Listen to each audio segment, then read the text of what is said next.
Okay. Hey guys, how's everyone doing? Welcome to episode 8 of my Shenmue lore investigation series. Episode 8 already, man. Bloody hell. Whew. Thanks for joining me on this Friday evening, or night, I suppose, 9 PM, or 5 past now. But yeah, welcome in everyone who's in the chat right now. Thank you very much, Smeagol, for the 100 bits. That's much appreciated. Space Junked, looks like you were first, buddy. Thank you for coming. Bruce Wayne, nice to see you again, matey. The Lusty Maid, welcome in. Tensei Lord again, thanks very much for joining. Yeah, we're not doing Shenmue 2 today, we're doing some more lore investigation. Robo knows it. What are the rumours of Shenmue 4? The rumours are that there is no rumours for Shenmue 4. Nothing really going on there on that front as far as we're aware. Just basically support Air Twister when that releases towards the end of November, and yeah, hopefully that can help Shenmue 4's potential, I guess.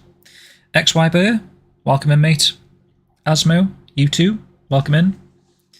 The Lusty Maid again, do you like 3 so far? So far, well, 4 years ago, I was liking it.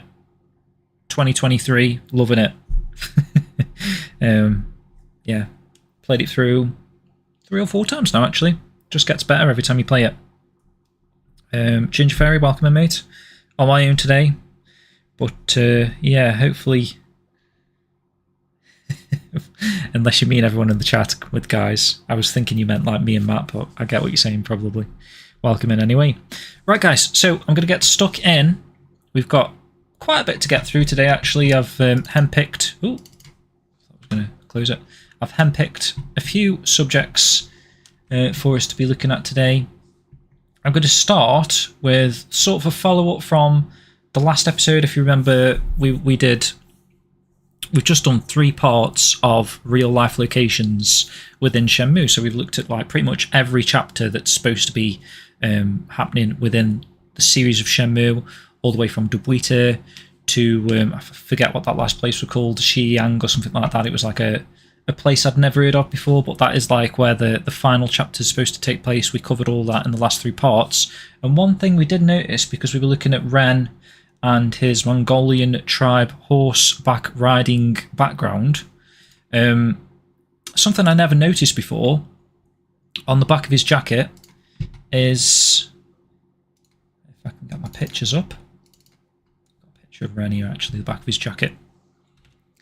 So you can actually see there, it's a Kirin, which I never really noticed, I never really thought about it, but that is one of the kind of like the 4/5 mythical beasts.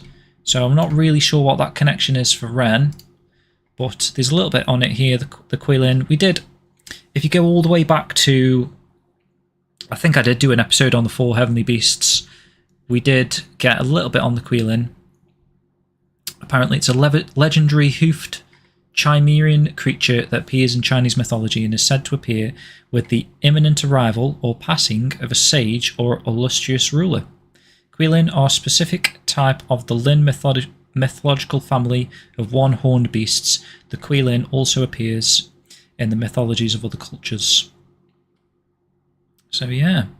I'm not going to read all this out, of course, but if you want to check this out in your own time. Yeah, there's even like ties to Japan. What is it in Japan? So Kirin, which has come to be used as a modern Japanese word for giraffe, yep, are similar to Quilin. Japanese art tends to depict the Kirin as a more deer-like than in Chinese art. Alternatively, it's depicted as a dragon shaped like a deer, but with an ox's tail instead of a lion's tail. They are also often portrayed as particularly unicorn-like in appearance, but with a backwards curving horn. Interesting. So there's actually a Quilin at the Beijing Summer Palace there. All these different depictions of one. Kind of like a unicorn with the horn. There's a plate with a Quilin on, embroidered. I don't know if I'm pronouncing it right, guys, but there's Kirin beer. Oh, that makes sense now, actually. It is a... Okay, it's a Kirin. So if you've ever had a pint of Kirin before, from like a Japanese restaurant or something, the logo is the back of Ren's jacket. A little bit of trivia for someone, a Shenmue fan there. If you're having a beer with a Shenmue fan in the future and perhaps they're not part of this lore stream right now, you can point that out to them as they neck a pint of Kirin. But yeah, quite interesting little factoid there for you. So moving on, because we were looking at the real life locations, we finished with that now, but I thought what would be a nice way to wrap that series up, that little mini series that we did partway through, well, episode 5, 6 and 7, is this. And I actually already had it there actually, so we don't need to do that. I've actually got the right timestamp, so, and it should be the right volume here. So we're going to start with this. We're going to watch Hazuki describing his research trip, which was literally what we did last episode. We actually went through all of Hazuki's research trip from the Phantom Riverstone blog post, amazing translated post. If you missed that, that is a particularly good lore stream episode, in my opinion. But yeah, let's get cracking with this.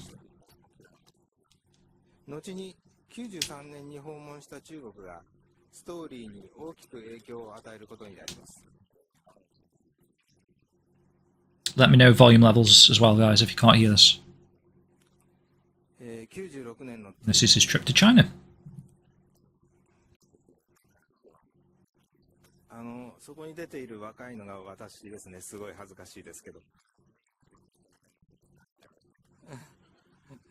Hazuki though.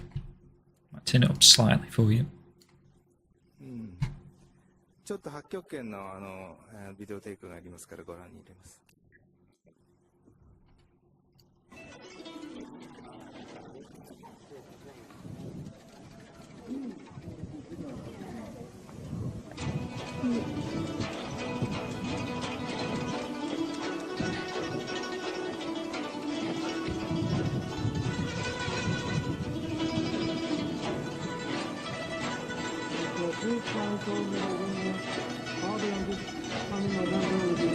とてもインプレッシブな憲法ですね。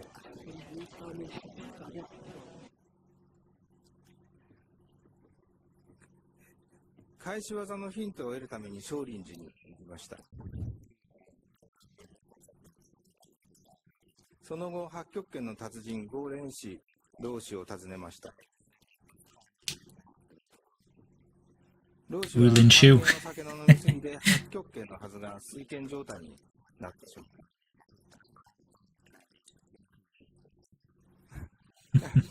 こんな感じになってしまう。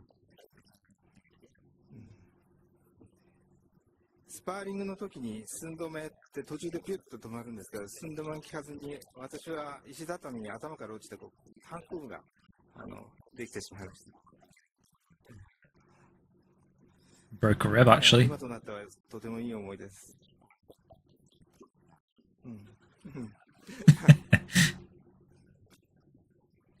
これが少林寺です。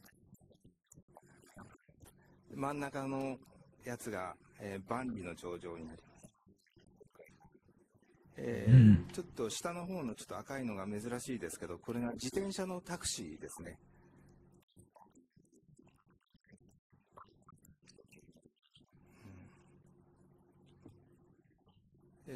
これが肉まん、これが肉屋さんですね。豚が丸ごと1匹売ってたりしますね。この時の中国の取材のインプレッションがとても強くて、後のシェンムーのストーリーのベースとなりました。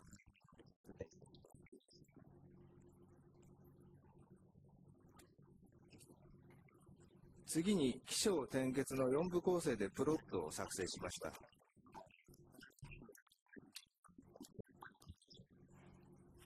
起承転結を悲しみ、旅立ち、戦い、新たなる旅立ちとしてプロットを作成しました。Let's have a look at that actually. So sadness, loss of father, setbacks. So this is like the progression through the series. So like how we've got the, I think he does show them in a minute, the 11 chapter cards. This is how his idea of the storyline is going to be. So loss of father, that's like the very first thing that happens in the game. Setbacks, you know, he has to get to Hong Kong, he has to try and get there monetary wise. Thugs, mad angels, all that sort of stuff gets in his way. Then he departs, overcomes grief. Interesting. Not sure if he overcomes the grief by the end of Shenmue 1. Debatable, but then travels to China. And then fighting section, heroic battle with Landy and victory, apparently, which is a pretty big spoiler, isn't it? This is the, confirming that Ryo does end up beating Landy, I guess. Conclusion, starting afresh. Akira loses purpose. See, I mean, it has been a while since I've watched this GDC, but I've always thought that what Ryo's learning, especially from characters like Shuing and you know, those sort of people, is to not go headfirst into these fights and try and calm down, like this thirst for revenge, sort of tone it down a bit. But according to this, if he's sticking to this original outline, which so far he seems to be, we're going to beat Landy, win, but because of that, we're going to lose purpose, which is interesting. Starting afresh, begin a new journey. Very interesting.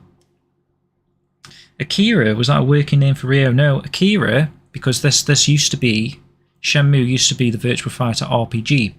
So all the way back in 1996 when they were developing Shenmue, originally it was called Virtua Fighter RPG because it was going to have Virtua Fighter characters. Akira was going to be Ryo Hazuki, but at one point all the developers, people working on the thing, were saying to Suzuki, like, why don't we call it completely original name?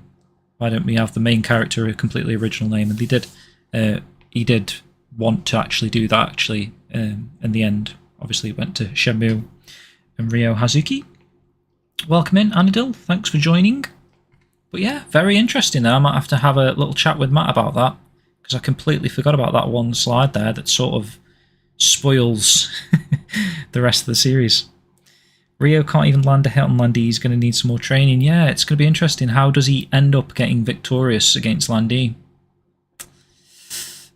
And losing, and then it sort of loses purpose. Not sure.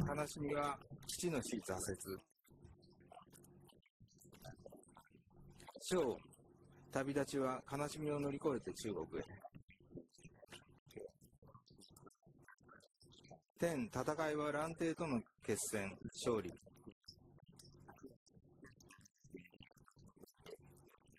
決、新たなる旅立ちは、目的をなくすアキラと友との旅立ちです。With a friend. 4部構成でプロットを作成した後、同じ構成で4楽章の組曲を作成しました。ライターに曲を聴かせてサブストーリーを発注し、ライターの自由な発想を引き出しました。次にゲームシナリオの制作に入りました。ゲームの開発者だけでは常識の壁を乗り越えられないので、脚本家とか映画監督、演出家などとボーダーレスな開発体制の構築をしました。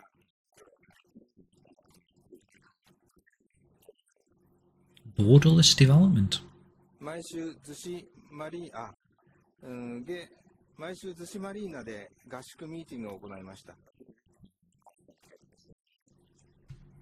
ゲームの開発者と novel with 11 chapters. の関係者と戦いの末に11章のゲームシナリオが完成しました。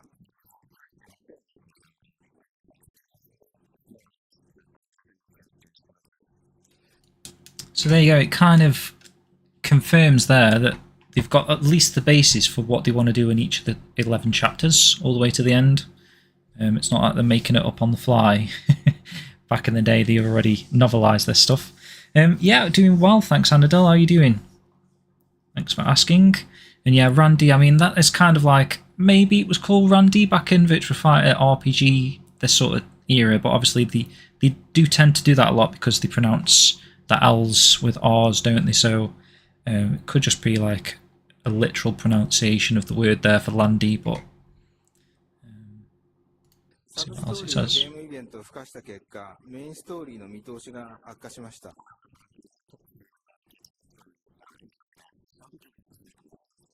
そこでメインストーリーを小説形式にして世界観とドラマ性の強調をしました。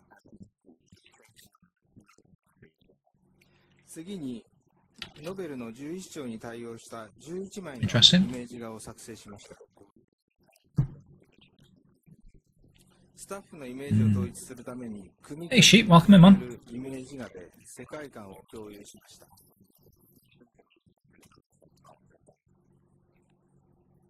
The novel, so he's already got an 11 chapter novel. コンセプトアートですね。中国に渡り、多くの人々と出会って成長する姿を描くために、Matt, welcome in, man. バーチャファイターのアキラよりも若いアキラにしてあります。表情も豊かに。Yeah, we're not watching the whole GDC, just 考えました。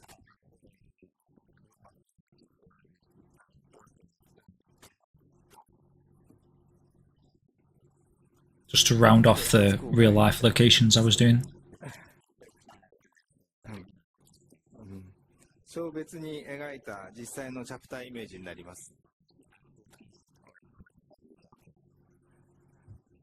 It's so crazy they actually showed all this off a year before the Kickstarter.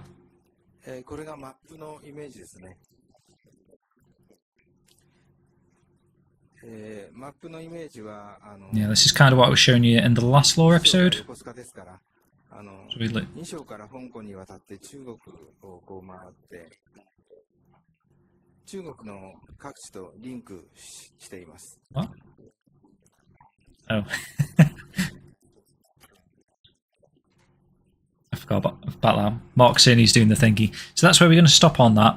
But yeah, guys, if you've literally just joined us, check this out, Matt. I don't know if you're still in there. He's literally spoiled the ending of Shenmue, kind of. So you've got the introduction, sadness, loss of father, setbacks, development section of the game, overcome grief, travel to China, denouement, fighting, heroic battle with Landy, and victorious. Conclusion, starting afresh, Akira loses purpose. So, like I was just saying, we've speculated in the past about him sort of overcoming his, revenge seeking. We're in the development stage. This departure, travel to China. Yeah, true. We're in sort of like this mid-tier point now, aren't we? Training montage, fight Landy, beat Landy, apparently. And then that causes Ryo to lose purpose and begins a new journey for some reason. So yeah, good stuff, guys. So that kind of wraps up the real-life location-y stuff that I was doing there. You just had first-hand Yu Suzuki talking about his trip to China. So we're going to... I think I might leave that up because it'll keep the volume stage. I don't need to close too much. So I thought what we'd do is we'd get stuck into a new theme for today's episode. We're going to be delving into Shenmue 1. It should be putting on the screen in a moment. And we're going to take a closer look at all of the items in the Hazuki basement. And I've sort of got some points of interest for us to look at based on what we discover in the basement. I'm sure this is bread and butter to you all these days. Mark Cerny, yeah, absolute beast. Never ages. Always looks about 40. That was 9 years ago, Sheep.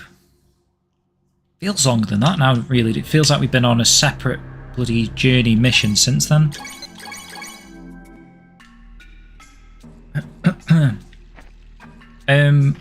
Audio levels okay, guys? You can hear me over the game, hopefully. Actually got a day where it's snowing. Which, I feel like most days I get rain these days when I play Shenmue, so it's nice to actually have a snowy day. Spot on, guys. Thanks for confirming that. So, here's one I made earlier. We're set to go straight into the basement. I'm fully stocked. I've got batteries that I don't even need.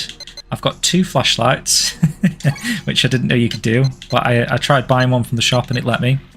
12 candles, 8 matches, and a light bulb, of course. That should see us. I was trying to get the Fukusan scene, but I couldn't get it to trigger, so I don't know if anyone knows what you have to do to get Fukusan to, like, poke his nose in. Should see us about right, mate, yeah. Spare flashlight if we need it. Let's pop the bulb in. I can use the light if I put a bulb in. There we go. Now I just need to flip the switch.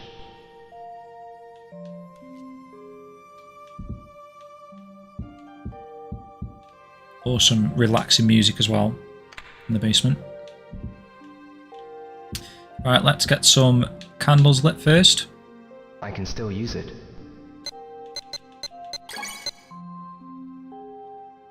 I know, that's true. Oh, what happened there?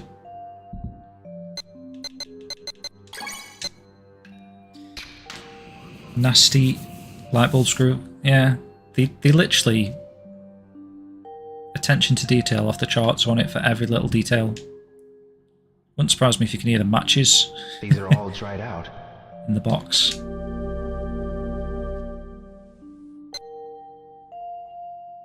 That line never made sense to me, that these are all dried out, but you could still use them. Oops. I can still use it.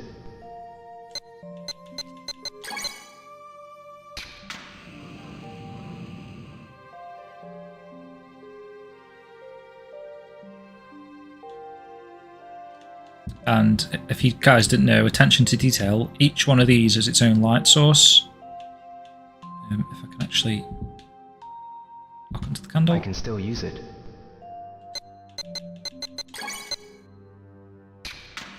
Suggests the matches have been there a long time. Good point. I wonder when the last time a WoW actually set foot in this basement, because like you say, you've got cobwebs there. Which you probably would do in a basement anyway, like that, but I think they're trying to make it look like everything's dusty and it's been sort of untouched for possibly 20 years. You know, maybe a WoW put the mirror through the wall there 20 years ago and literally left the basement as is.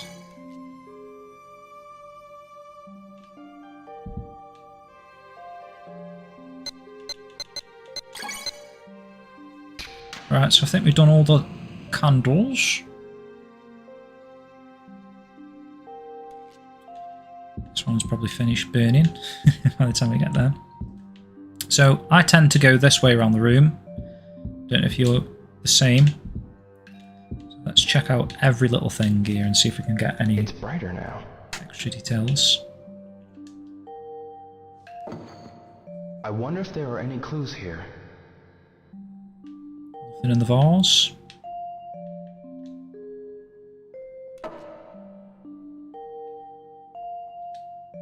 Nothing to see with the vase, really. I've never seen a weapon like this. That's a shuriken, right? That's a shuriken, right? I think. Is that Japanese or is that Chinese?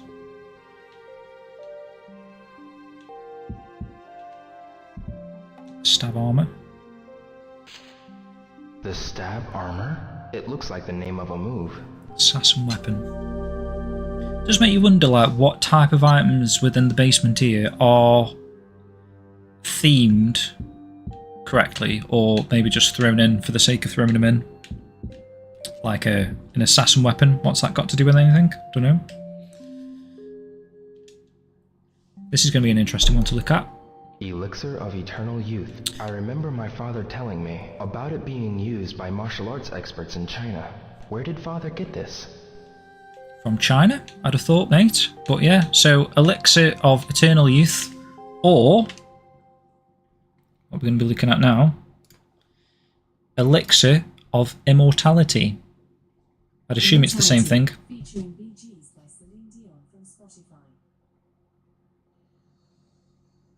Alexa, stop. Must have thought I said Alexa when I said Elixir. Right, sorry guys. The Elixir of Immortality. Death has been a powerful theme in beliefs, literature, and arts all around the world. Many Chinese myths explain why humans have to die at a certain time. Some also note mythical substances that have the magic power of rejecting death and maintaining life. These mythical substances include special springs, trees, peaches, grasses, drugs of immortality, and numerous other things. For example, Shenhejing mentions the tree of immortality and Qi spring. Qi means red. Guopu, 276 to 324 CE. Just picking up on that little comment there. So, Elixir of Immortality. So, these mythical substances include special springs, trees, which I thought was quite interesting. Peaches is also quite interesting, you'll see in a moment. So, Shanhai Jing mentions the Tree of Immortality and Qi Spring. So, possibly, maybe some connection to the Shenmue tree. Could just be reading into things maybe too much here with this Elixir of Immortality. It's probably a nothing item, but it's always been one that I've always been curious about when he picks it up.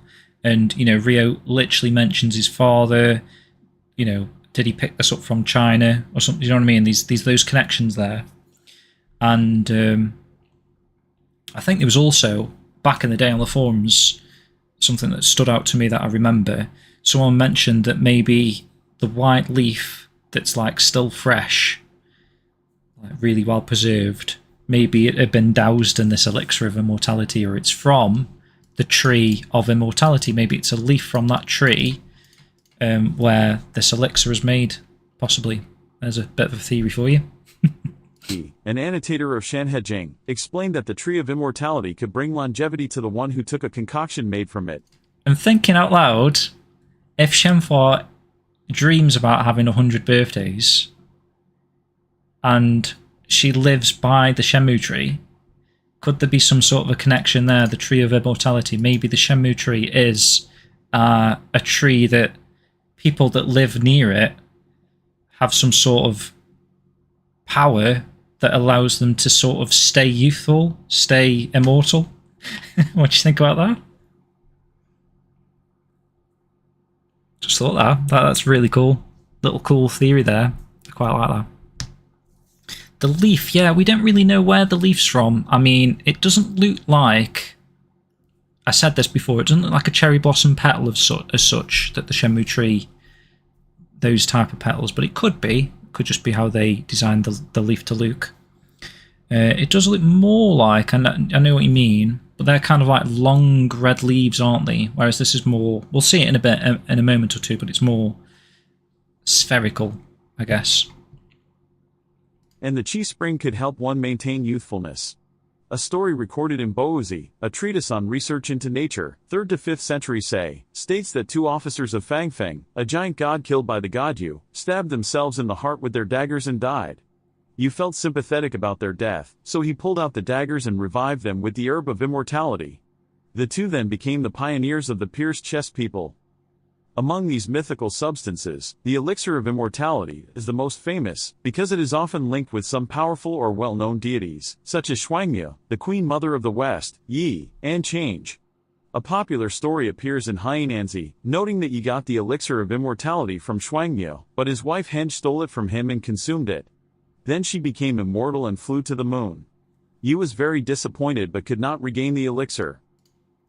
Doesn't really fly to the moon, but there's a lot of like moon, Shenhua and the moon, overlooking the moon. Shuangmu is the famous possessor of the precious drug. In Han iconography, a rabbit often pounds the elixir in a mortar in front of her, and sometimes also in front of her husband, Dong Wanggong. Though Change became immortal and flew to the moon, she was transformed into an ugly toad after she reached the moon and had to endlessly pound the elixir there. However, later, the pounding rabbit somehow moved to the moon too and became Change's companion, continuing its work there. Shuangmu does not alone own the Elixir of Immortality, other deities and even shamans also have it.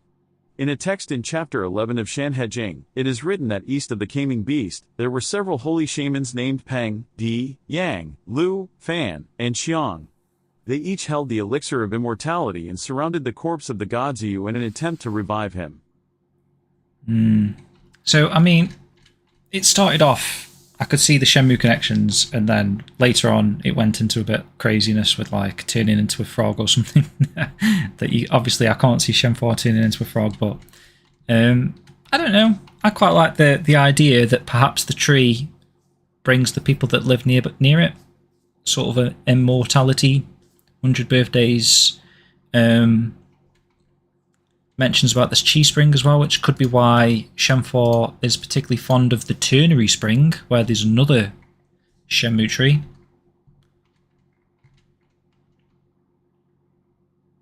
I guess people die in Bailu Village though.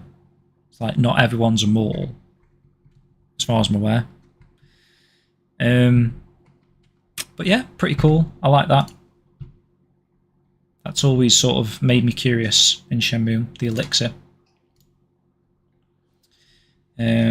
Oh yeah, there was a little bit here. Probably no connection at all, but when I saw the word peaches there, I was thinking of... If I can find it. 改善点となっていきました。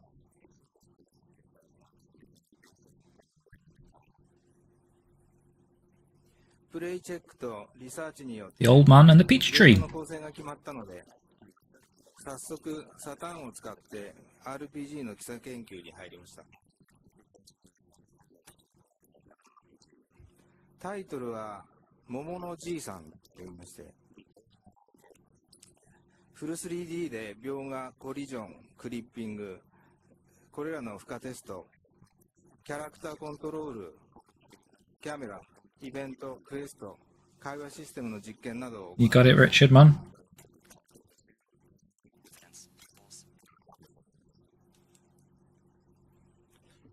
この基礎研究でのプロットの一部を紹介します。And another connection to like Shenmue trees, Shen 4, peaches, Lihui. 達人らしき風格の男が日向ぼっこをしています。太郎、竜老師を知りませんか？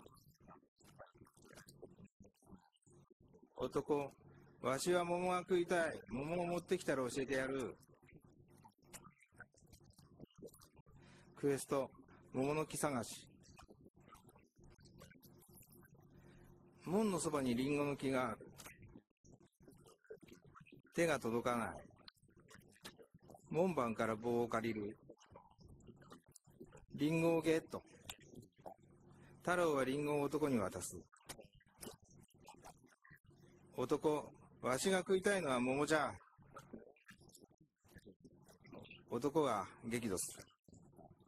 時間がないので中間をちょっとカットします。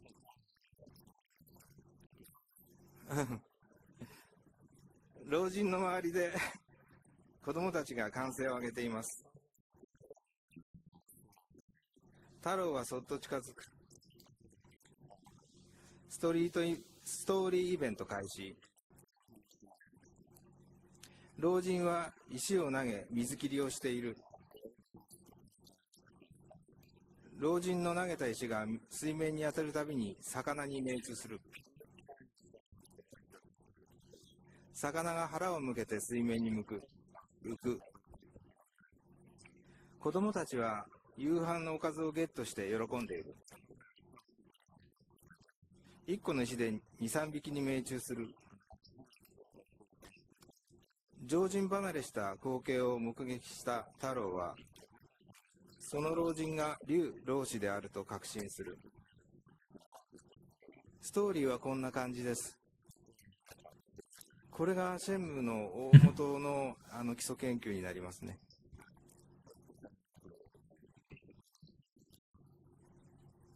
Interesting. I wonder if that was like an early concept for fishing in Shenmue 3, throwing stones to kill the fish, whatever. Yeah, probably no connection there, but just give me a nice little opportunity to watch that. Hey Titch, welcome in. Thanks for joining. Already uncovered some juicy bits of lore, potentially. But yeah, I like that. I like the whatever he was thinking there with the old man in the peach tree. Spoilers. Right, so let's go back to the basement. Hopefully I've not broken anything. Go away.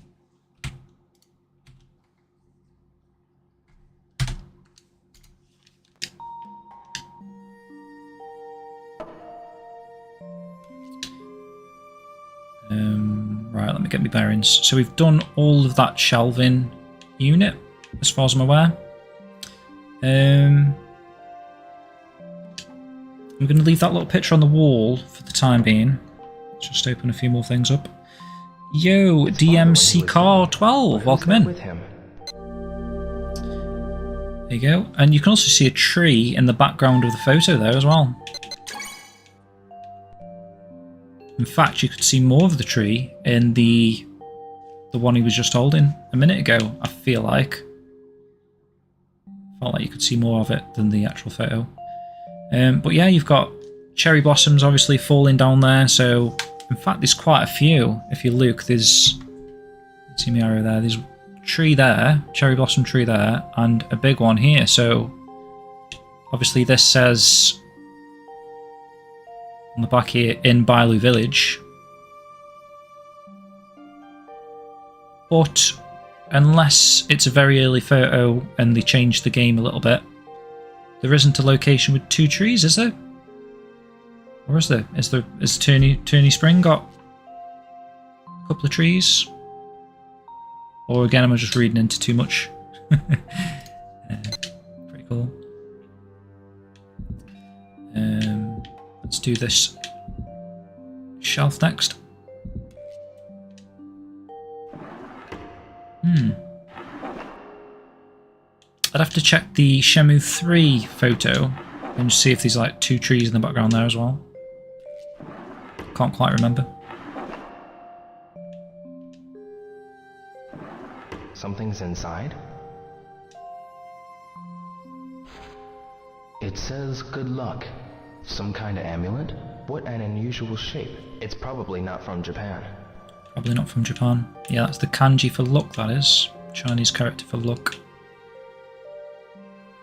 Quite an unusual shape as well. I was trying to find something similar to that via Google Images, but I couldn't, so...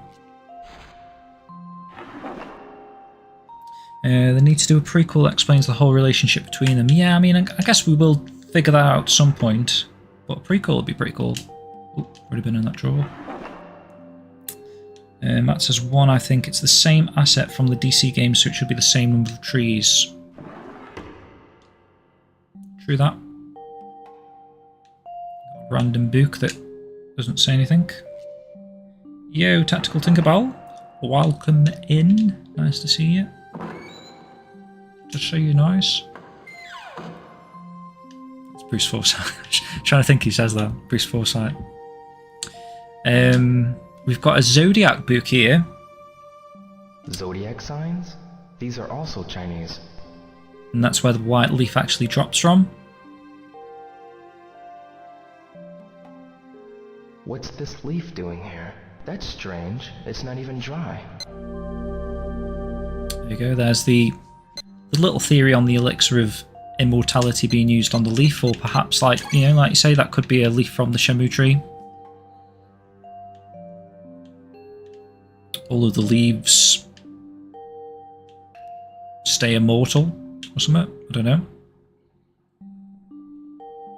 To me, I know what you're saying. It maybe could be a Manmo Temple red tree leaf, but then again it is white, but unless it's lost the colour. It's kind of that shape, maybe. Brucey and Silverback. Yeah, this is the remaster. Shenmue 1 and 2 on PC, Steam. Yeah, so that, I don't know if there's any connection there with it being in the Zodiac book as well. Why would it be in the Stars book? There's nothing else in here. Got a nice Chinese paperweight. It's a paperweight. Yeah, it's kind of faded, like you say, it is see-through. Very mysterious, and it's still in his inventory, so there is seemingly a use for it.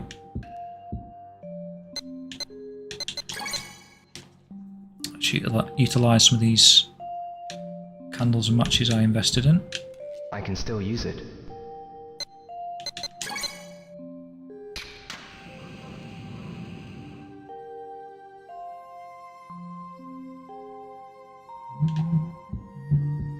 It's good. It's good. Sounds good. So next up, he does pick up on it there. There's a little talisman, It looks like a talisman. on the side of things. Talisman mean? Side of the shelving unit. That one's quite hard. I'll try somewhere else. That one's quite an easy thing to miss, actually. Got a woman's It's comb. Beautiful. I wonder who used it.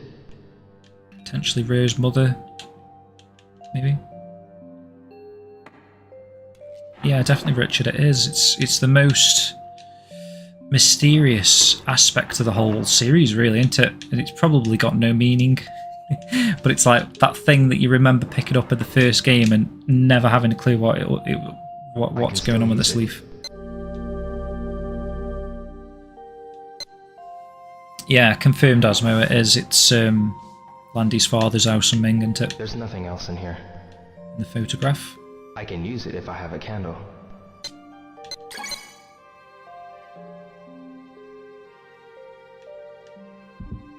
I can still use it.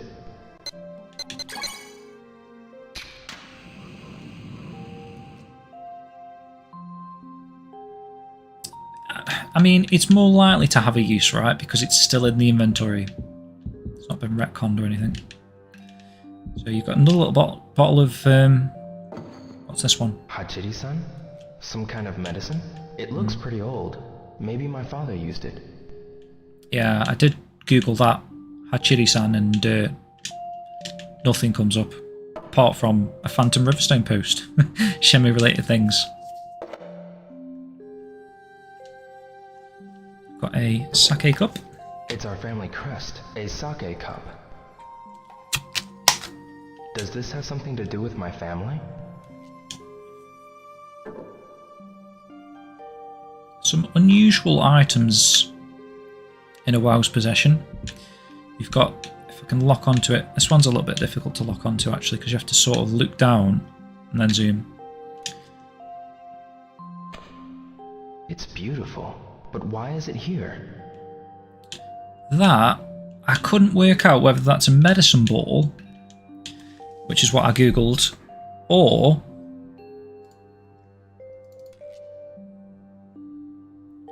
this is some sort of a Chinese, football apparently, and yeah, you basically you kick them, and it kind of reminded me of maybe like that one, or that one with the colours. Hopefully you can see what I mean there.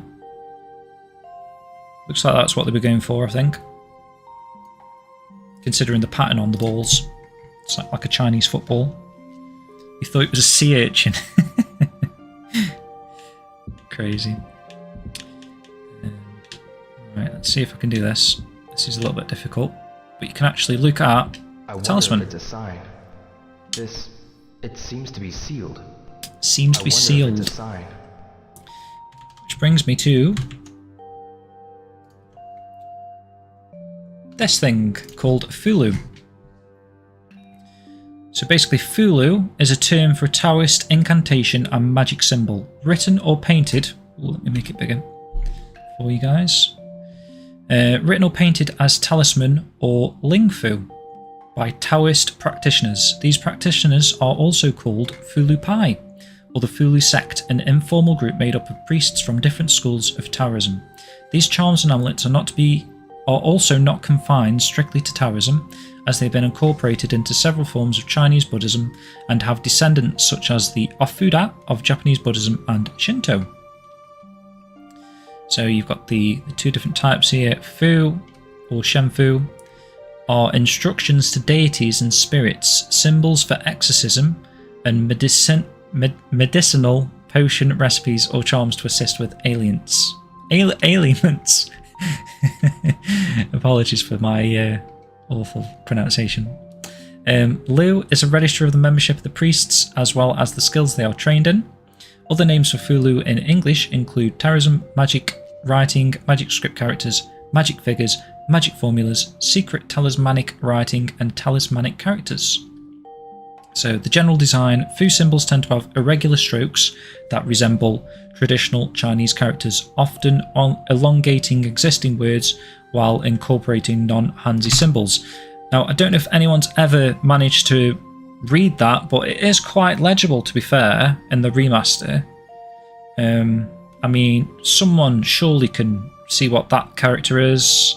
Probably that one, right? And then it does start to get a little bit crazier. That kind of looks like the kanji for sky, which in Japanese is Sora. I couldn't tell you anymore. But there's like some, like it was saying, like elongating these sort of characters. And that bit, you've probably got no chance of reading whatever that says. But this top bit, I reckon someone can, if they know what they're looking for. Where did I get to? There, I think. Yeah, elongating. So, Taoist priests are the main interpreters of this eclectic writing and symbol system, and the characters can differ from sect to sect. The method of writing down these characters is generally passed down in a secret from a Taoist priest to their disciples and treated as a special craft with which to communicate to local deities and spirits. Some magic script characters appear to have been formed by stacking one traditional Chinese character atop of another character and compounded them into one, so it's like very compressed Chinese characters. Fu styles vary from sect to sect, and each sect has different incantations and mudras used to create Fu. Even the invocations for a single deity will vary between sects. This specific technique of linking or combining different Chinese characters was not used exclusively by the Taoists, however. Fu characters also appear on other types of Chinese charm, such as Buddhist coin charms and woodblock print charms. So here's a nice one of like a kind of like a fabric talisman. And it's saying here, talisman for protection against the evil. The talisman should be pasted atop the main entrance of one's home. And I reckon the one in Shenmue is obviously protecting, because it's literally next to the discoloured wall where the mirror is housed. So it's protecting the mirror in a sense, but also potentially against evil, such as Landy, of course, or people like that kind of want the mirror for bad things. I'll just finish this little section here, but you can also have them for healthcare. Talismans have for centuries been used in China as a healing method alongside medicinal drugs, meditation, acupuncture, astrology and massage. Known as Zhuyu in medical writings, talismans enjoyed official support between the Sui and the late Ming dynasties before the imperial court recognised acupuncture as a medical discipline in the 6th century CE. Whilst rejected by traditional Chinese medicine, Zhuyu continues to be widely used amongst Chinese folks healers today. Following the popularization of psychology in the early 20th century China, Zhuyu began to be interpreted as the Chinese version of Western hypnosis. And Taoism scripture, one of the earliest classical scripture referring to Fu was the Huangdi, which, interestingly, that Huangdi is the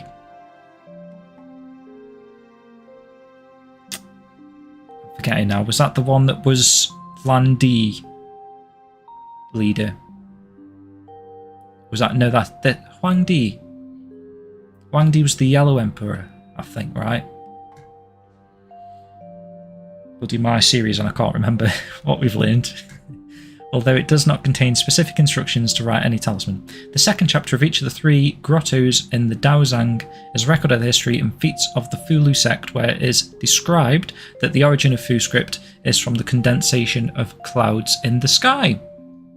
And yeah, last little one there, there's a talisman on a coin, and actually I've got a t-shirt. Just thinking about it, I wonder if we can find that t-shirt quickly. It is a Shenmue t-shirt, so if I go Phantom Riverstone. Let's just type my name in. James Brown clothing. If I can. It's there anyway. Oh, got the basement holding a note there. Hopefully the game's alright. Oh, it is. It's trying to play the music. Let me find you this t-shirt that one about. So this one, yeah, it is this one. This is a Shenmue.com t-shirt, and very unusual. Can I zoom any closer on that?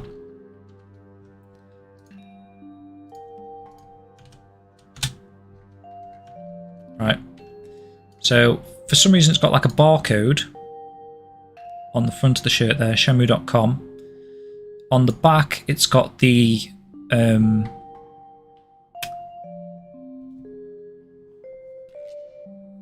no, not Yuandazu. I think it's Misty Yuan. I think one of these is Misty Yuan's name. And it's the same as on the, you know, the document of the mirrors. Bloody hell, I should have had this prepared, but I've just thought about this. How can I find this easy? So, Shenmue 2 mirror plans. Let's see if there's an image for that. There you go. Oh, fucking hell, what am I doing here?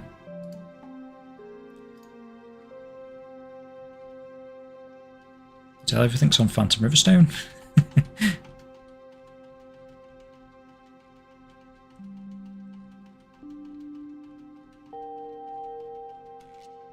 Right, found you.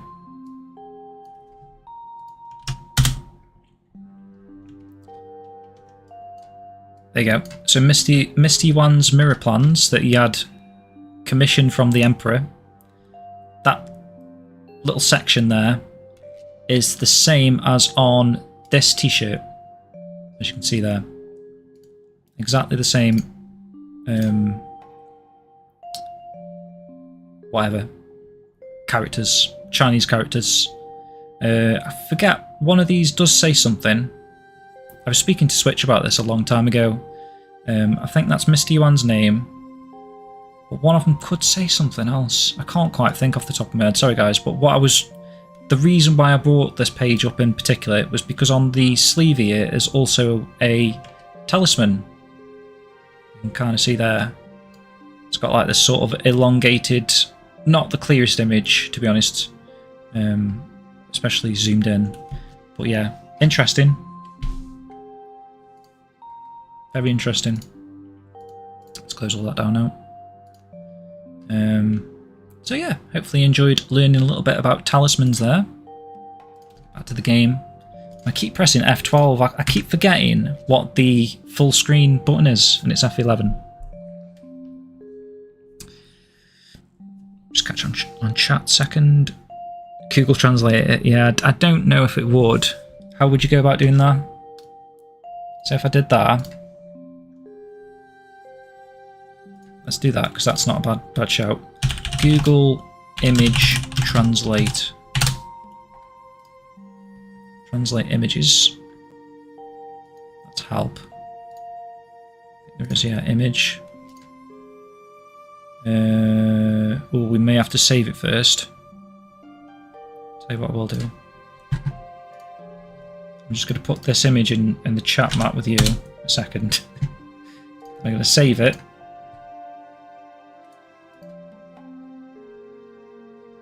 So image 3 and downloads. I'm pretty sure this isn't going to work, but just for the hell of it, let's see what it does. Oh, it's found something. Carve. Like maybe it's a stone carving, like a mirror carving. Is there a way of like asking it to? Is it picking that kanji up there? Is that the one for carve? See, that one, I can almost draw that. Let me go on. See, this is going to be Japanese. But I'm going to try and draw that quickly.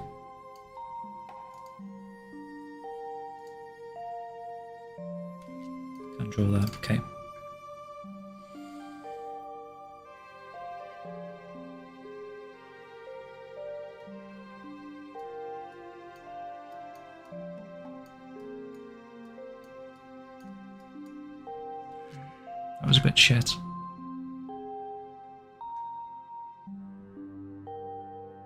Ooh, it's close to that one.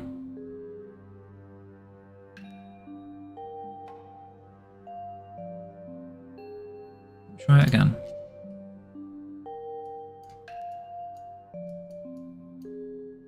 Ah, amen. I'm trying to think how you draw kanji in Chinese now. It's like that you do. Don't know why I'm so shit with that. Let me go again. That. Down. I should have gone. That. See, it's counting the strokes, so I need to do this properly. So 1, 2, 3, 4, 5, 6, 7. That could be the last one actually. I don't know which order, and that was wrong. 1, 2, 3, 4.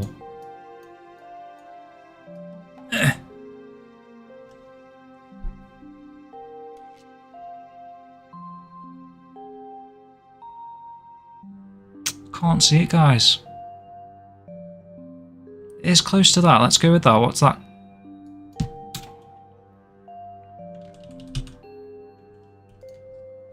It should tell us, but I'll just, for the sake of speed, I'm not making it any quicker.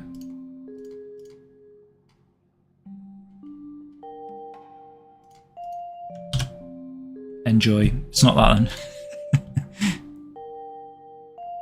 That's a shame, because we could have... I reckon you could get that one, because it's not too bad, that one. To decipher. Do you know what I mean? That one. Oh well.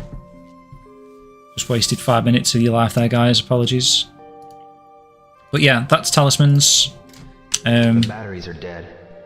Rio's batteries are dead. And his torch. God, that's something I did not know you could do. Did you just see that?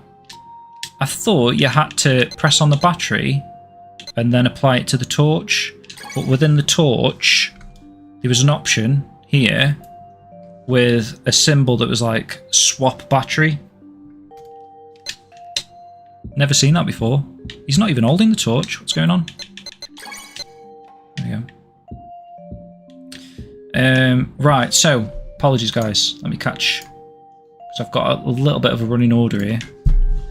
So we've done all of that shelf, I believe. Next up is a nice little scroll in this box. Yeah, it was worth a try, Richard. Good call on that. We got the word for carve, which does kind of make sense next to a stone mirror carving. It says, all good deeds shall be rewarded. Did my father write it?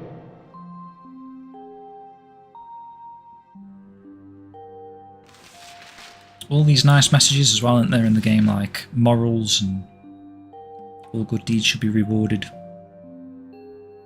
And that's what Shenmue's all about, isn't it? Like helping people. You know, just little things like helping that guy move the sign. And then you're rewarded with information, I guess, directions. Even a starving eagle never steals. Like my father always said, never cheat, even during a struggle. That's a good idea, Asmo, yeah. If you want to be a completionist, yeah, if you want to take every single item across into your save. I wonder if there are any clues here. It's a nice vase, isn't it? Like, obviously you can't really see what's going on. Perhaps a nudie lady there, depicted there, I'm seeing. Or man. No sexual preference there, it just looks like a nudie person.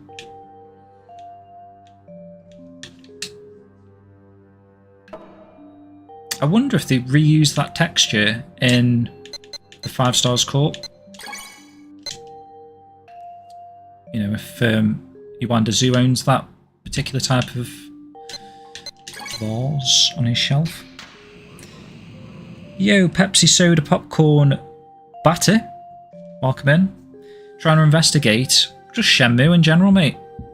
8 episodes deep. I'll try somewhere else. So, yeah, we've investigated quite a bit. Is there anything else on this shelf? Can't quite remember. Don't think so. You've got the axe, of course.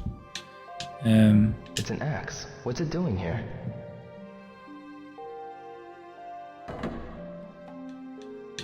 the next interesting thing, purposely missed it, is this placard on the wall here of what looks like, I guess, the Warring Kingdoms, that kind of vibe. Strange paper. It doesn't look Japanese at all. Where did Father get this? And I'll do that so I don't waste my batteries. But in terms of that particular image there, Matt, that, I don't know if you're still in the chat, Matt, but that could be a potential reference to the future of the series. We know from the Kickstarter updates for Shenmue 3 that Shenmue 3 was going to have this sort of Warring Kingdoms thing. We were discussing this last night, actually, because we recorded a podcast.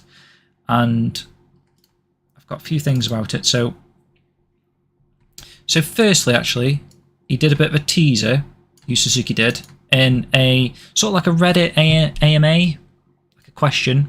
Someone asked, any possibility of a bicycle finally being added to Shenmue 3? And Yu Suzuki replied, there is a 60 horsepower bike in Shenmue 1, but for Shenmue 3, I was thinking about something with 1 horsepower. So, obviously he means a horse. So he did have plans to use a horse in some aspect in Shenmue 3. And then you've got a little bit more on the Baisha stretch goals here. Because obviously Baisha was the sort of the cut area that they didn't actually implement into Shenmue 3. Mongolian mountain warriors, yeah, exactly, sheep. And again, that's something linked to Ren there as well, because Ren's background is a Mongolian horseback rider, right, or a warrior or something. The 5 million stretch goal will focus on the area Baisha. This will be something new and fun, and I would like to include for Shenmue 3. It will include siege and infiltration events based off the Warring Kingdoms period in Chinese history. The events will be very Shenmue-like and will fit into the game naturally and will not be difficult to grasp. And then he talks about some other systems, but it's this one in particular, the Warring Kingdoms, which is crazy, really. I mean, that's kind of what that's depicting there, the sort of, you know, if you ever think of like the game like Dynasty Warriors or whatever, where there's like all these horseback riding people all charging in at the same time. A little bit more on that here in the actual Kickstarter update video. He talks about Baisha. 3 and the start of Liu and Shenhua's new journey will take place among the beautiful scenery of China. 3 areas will make up the stretch goals: Baisha, Chobu, and Bailu Village. We did think it was weird when we were looking into this that Baisha was the first area that it sounded like they were going to work on Baisha first, the way this sounds, because at 4 million they were like making Baisha bigger, whereas like Bailu Village was like this last area. And obviously it's always going to start in Bailu Village, Shenmue 3, because that's where you sort of left off at the end of Shenmue 2. So it was interesting they kind of went this way round. Look at that concept art for Chobu, which is obviously Niawu. A lot like Torii Gates and water. Little boat there, I think, at the bottom. This we looked at, I think that was the last episode, right? When we were looking at, I think we did go into Baisha. It was either the last episode or the episode before that, where we're looking at these Tulu buildings. And yeah, by the village that we all know. A lot of broken wood for some reason.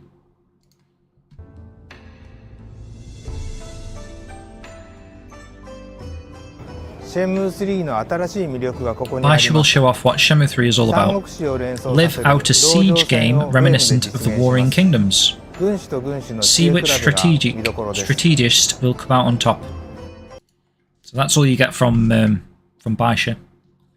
But it's crazy, really. It's gonna that would have really taken Shenmue 3 from like, you know, it may have even made the game amazing in terms of like you've got this rural village and then this sort of Hong Kong-esque sort of mini port town.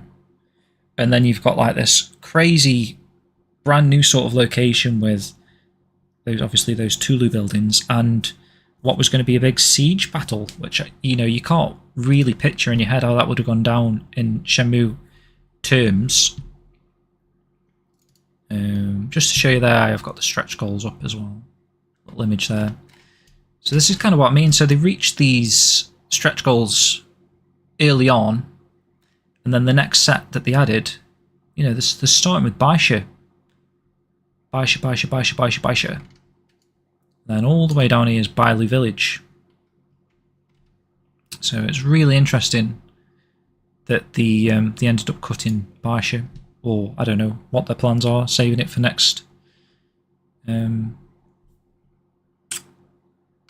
next game, hopefully. Who knows?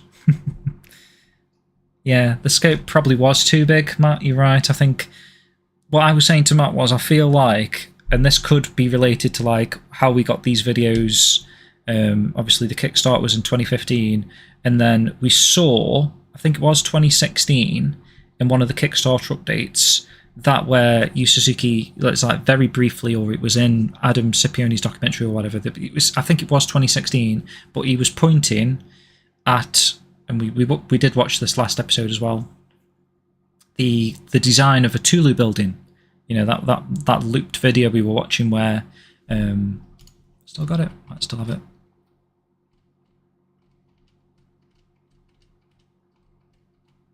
This thing.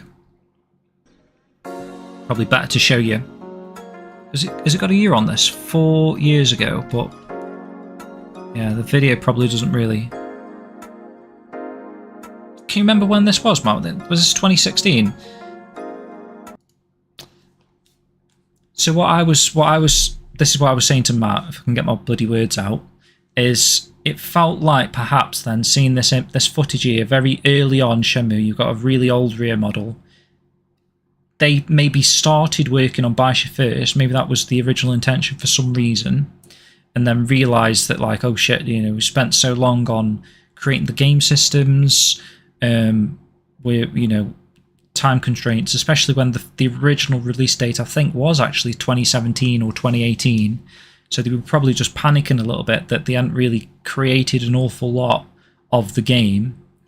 And obviously Bailu Village is your first major area, has to be, so maybe they went back and said like, look, we're going to have to maybe save Baisha for towards the end of development and start working on Bailu Village and really flesh that out, because that's where the game's going to take place for the majority of the game. And then obviously that turned into let's create Chobu, Niawu, etc.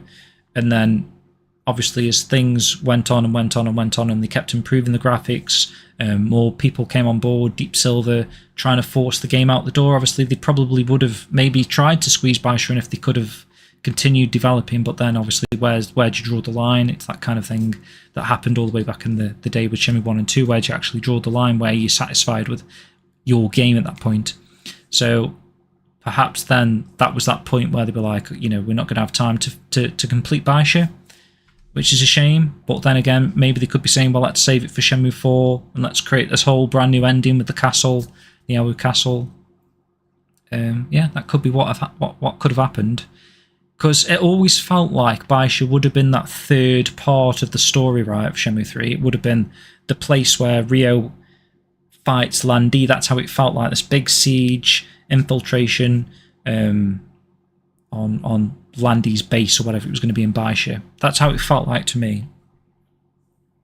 And maybe we'll get to some more updates in the future, Matt, and then I can talk about this again, bring it back up again on a future lore stream perhaps, but yeah, hopefully they still got intentions to use this, because it would be a shame if they have created quite a lot of Baisha already. Even if it is in this old state, they can just sort of give it a lick of polish and it's there to be used, really, if they've created it, possibly. Right. Oh Christ, I need to keep an eye on the clock here. So I wasn't going to go too much into the Warring States because I don't feel like I've got enough information to sort of have this be relevant to what we're researching. I'm trying to search stuff that could be relevant to Shenmue, and it could be in the future, but I don't know enough about this, and there's so much information on the Warring Kingdoms, I wouldn't know where to start. But I will link this below, guys, if this is interesting to you, you want to learn about this yourself. I mean, it was Sheep actually that was talking to me a while back. He brought this up from the Kickstarter updates, that this was actually a thing that was mentioned in the Kickstarter updates that was going to be in Shenmue 3, this Warring States sort of stuff there. So I don't know if Sheep's got any information from this, perhaps you remember reading that was particularly important, but I haven't had time to go through all this to actually see if there's anything that connects to anything other than what we already know, basically. But yeah, so there's the Warring States period. There's this that kind of ties in the Romance of the Three Kingdoms. This is all sort of connected. So I might just link those in the description below, guys, if you want to read this at your own pace and time and leisure and delve into this. And it is a book, actually. Romance of the Three Kingdoms, I think, is a video game as well. Yeah, you read some of it. Okay, yeah, fair enough. It's there's a lot of information there. We could have watched some YouTube videos that summed it up, but I think for the sake of what we're going to be doing in the rest of the stream here, we'll skip across that. But again, it could be something that we look at in the future. So let's get into the actual nitty gritty now. So I think I've looked at every item that there is to be found in here, apart from one item, of course, that we all know so well. These scratches must be from the shells.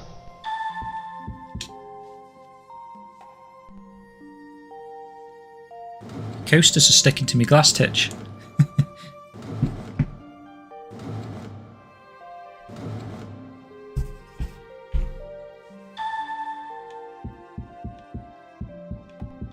Oh, I think you have to look at the wall first. Hang on.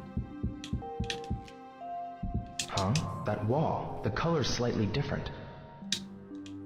And again, just... Oh, actually, you know how I did that awkward sort of tilt to read the talisman? You can read it quite easily now. It seems to be sealed. You didn't have to do that mad sort of camera hack I did. Can I break the wall with this axe?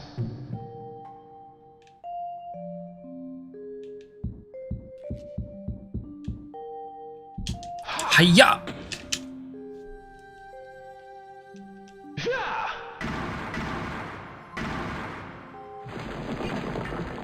This is the Hazuki family crest.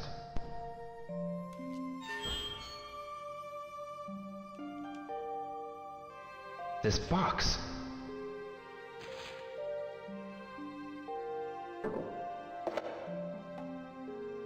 Got it.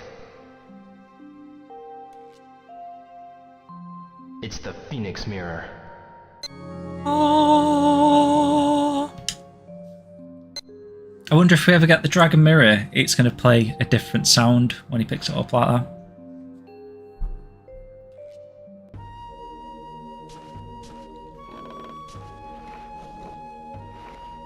Ryo-san, you found the mirror? So that's the Phoenix Mirror? It's kinda creepy, eh? I feel like it's pulling me in. Ryo-san, stop it, please! You think it could be cursed? No, I don't think it's cursed. I have a feeling about it, but I can't explain. Hey, see what I mean? That's dangerous! Are you possessed? Folks, Get real, would you? What? I'm serious! Enough. Give me some time alone, okay? Sure.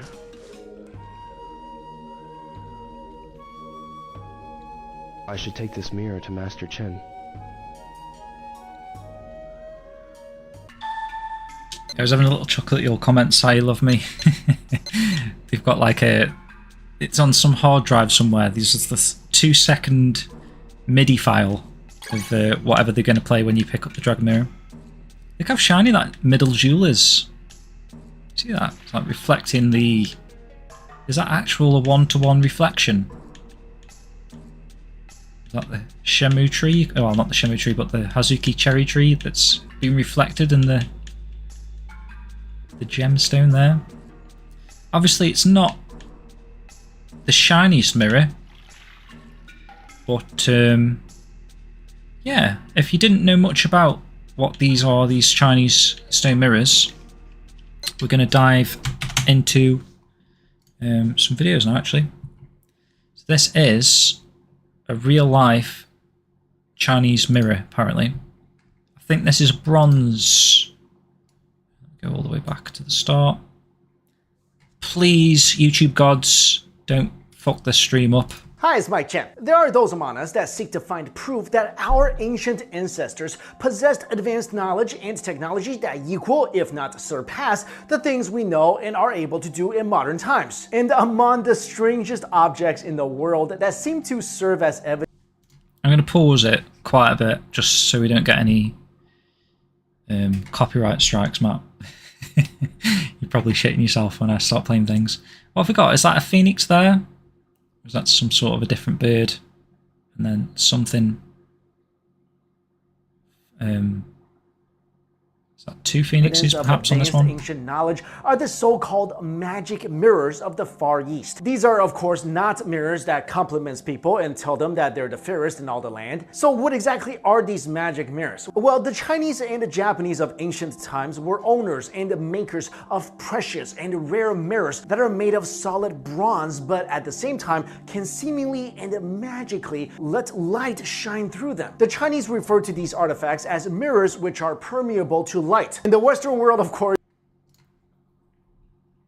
this is a food guy, is they it? came to be simply known as magic mirrors. And since their introduction to the West, these rare magical mirrors have baffled scientists for many years. The front of a magic mirror was made of cast bronze and is generally circular in shape, with size of about 15 to 20 centimeters in diameter. The polished So this is surface bronze of the one, bronze of the and it mirror's has actually front got side functioned a polished, normally as a mirror, shiny since back. it can produce a faithful reflection of the objects in front of them. The back of the mirror, on the other hand, was decorated with various characters and patterns. On the reverse surface, there is usually a modeled drawing or carvings that can be landscape featuring trees, water, birds, or animals, or they can contain inscriptions and perhaps even a figure of Buddha. In many conditions of lighting, when Pause it a second.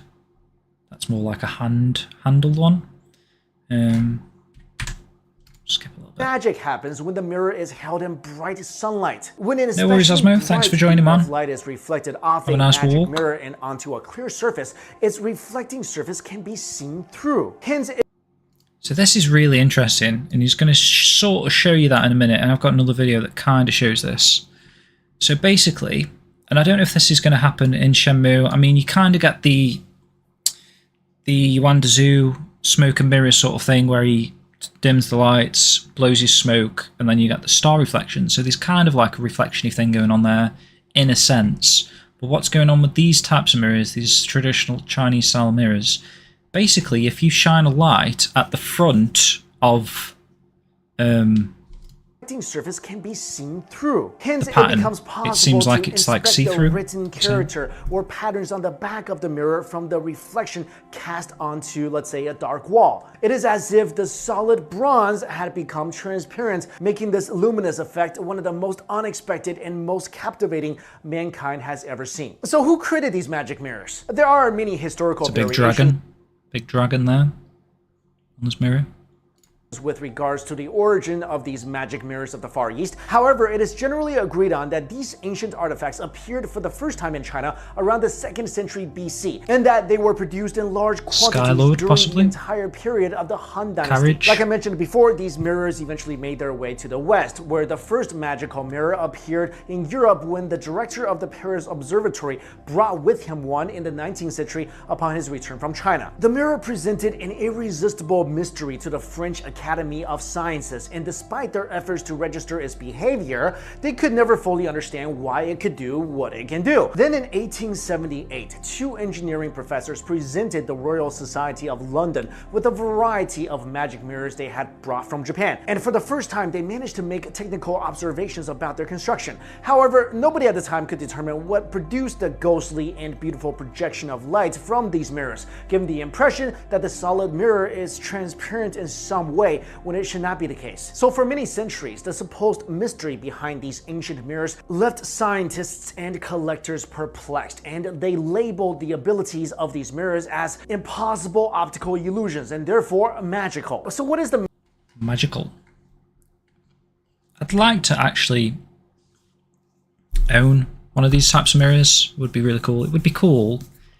I was looking out for one actually when I was actually in China. Obviously they're not that common. You just pick them up randomly off the streets, these mirrors. But it would be cool to pick up like an actual carved stone, bronze, whatever, as long as it resembled kind of like a dragon or a phoenix. I think that would be really pretty cool to own, sort of like a real mirror.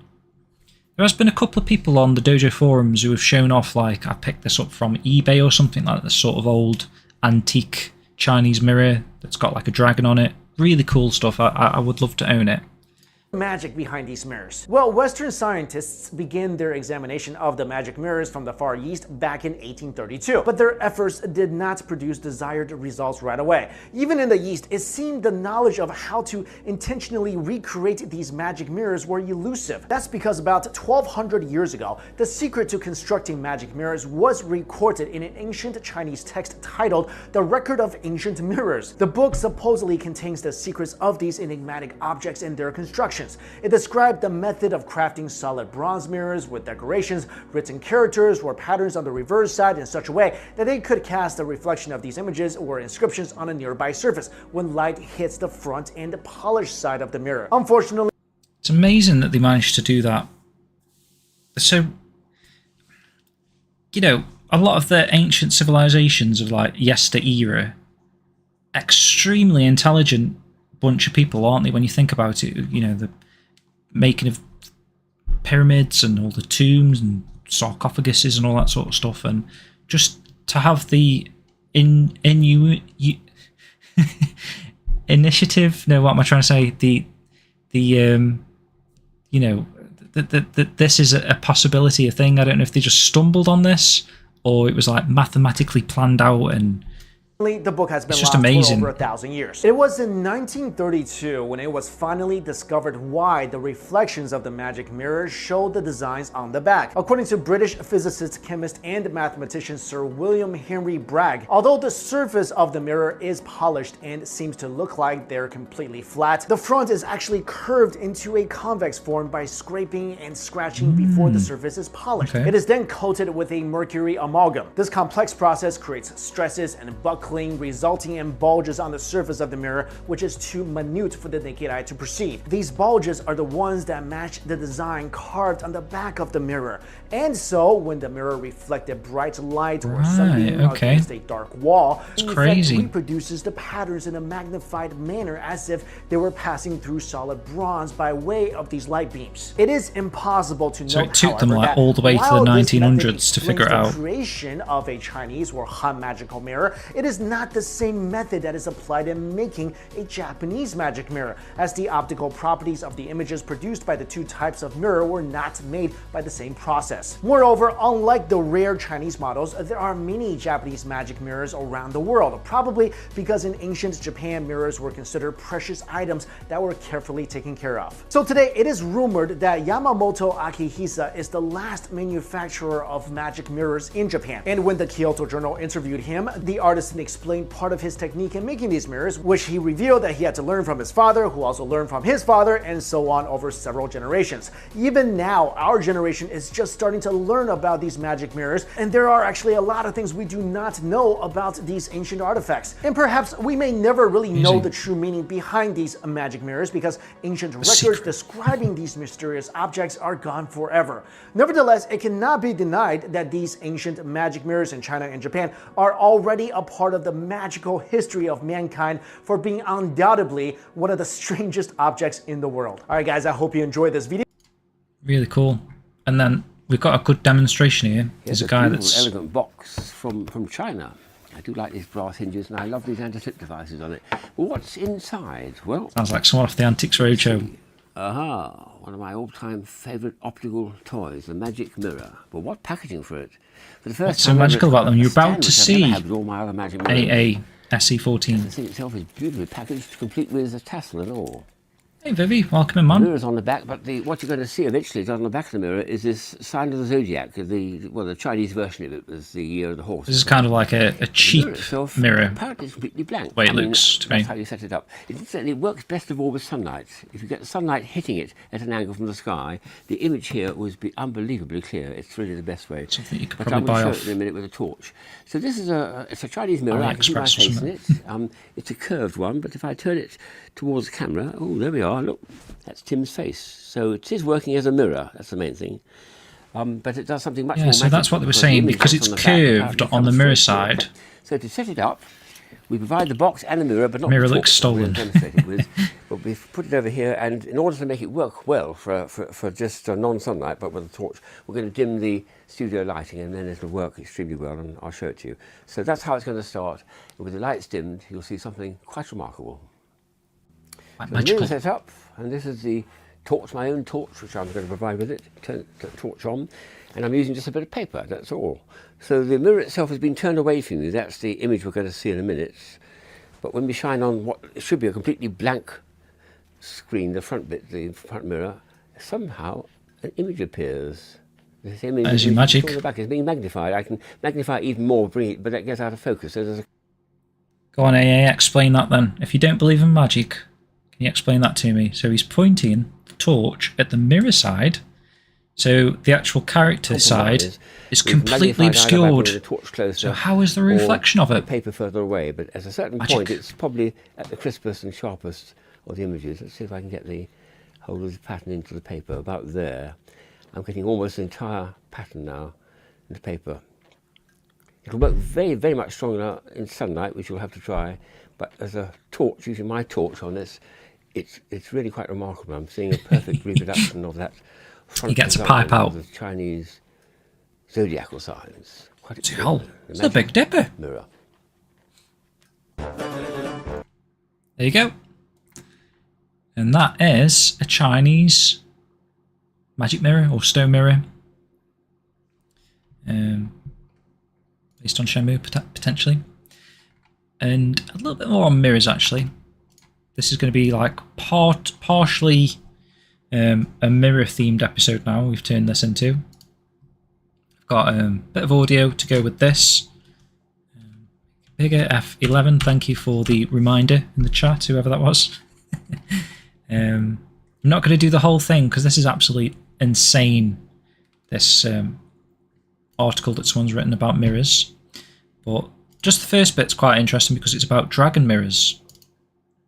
Mirror, moon, and memory in 8th century China, from Dragon Pond to Lunar Palace.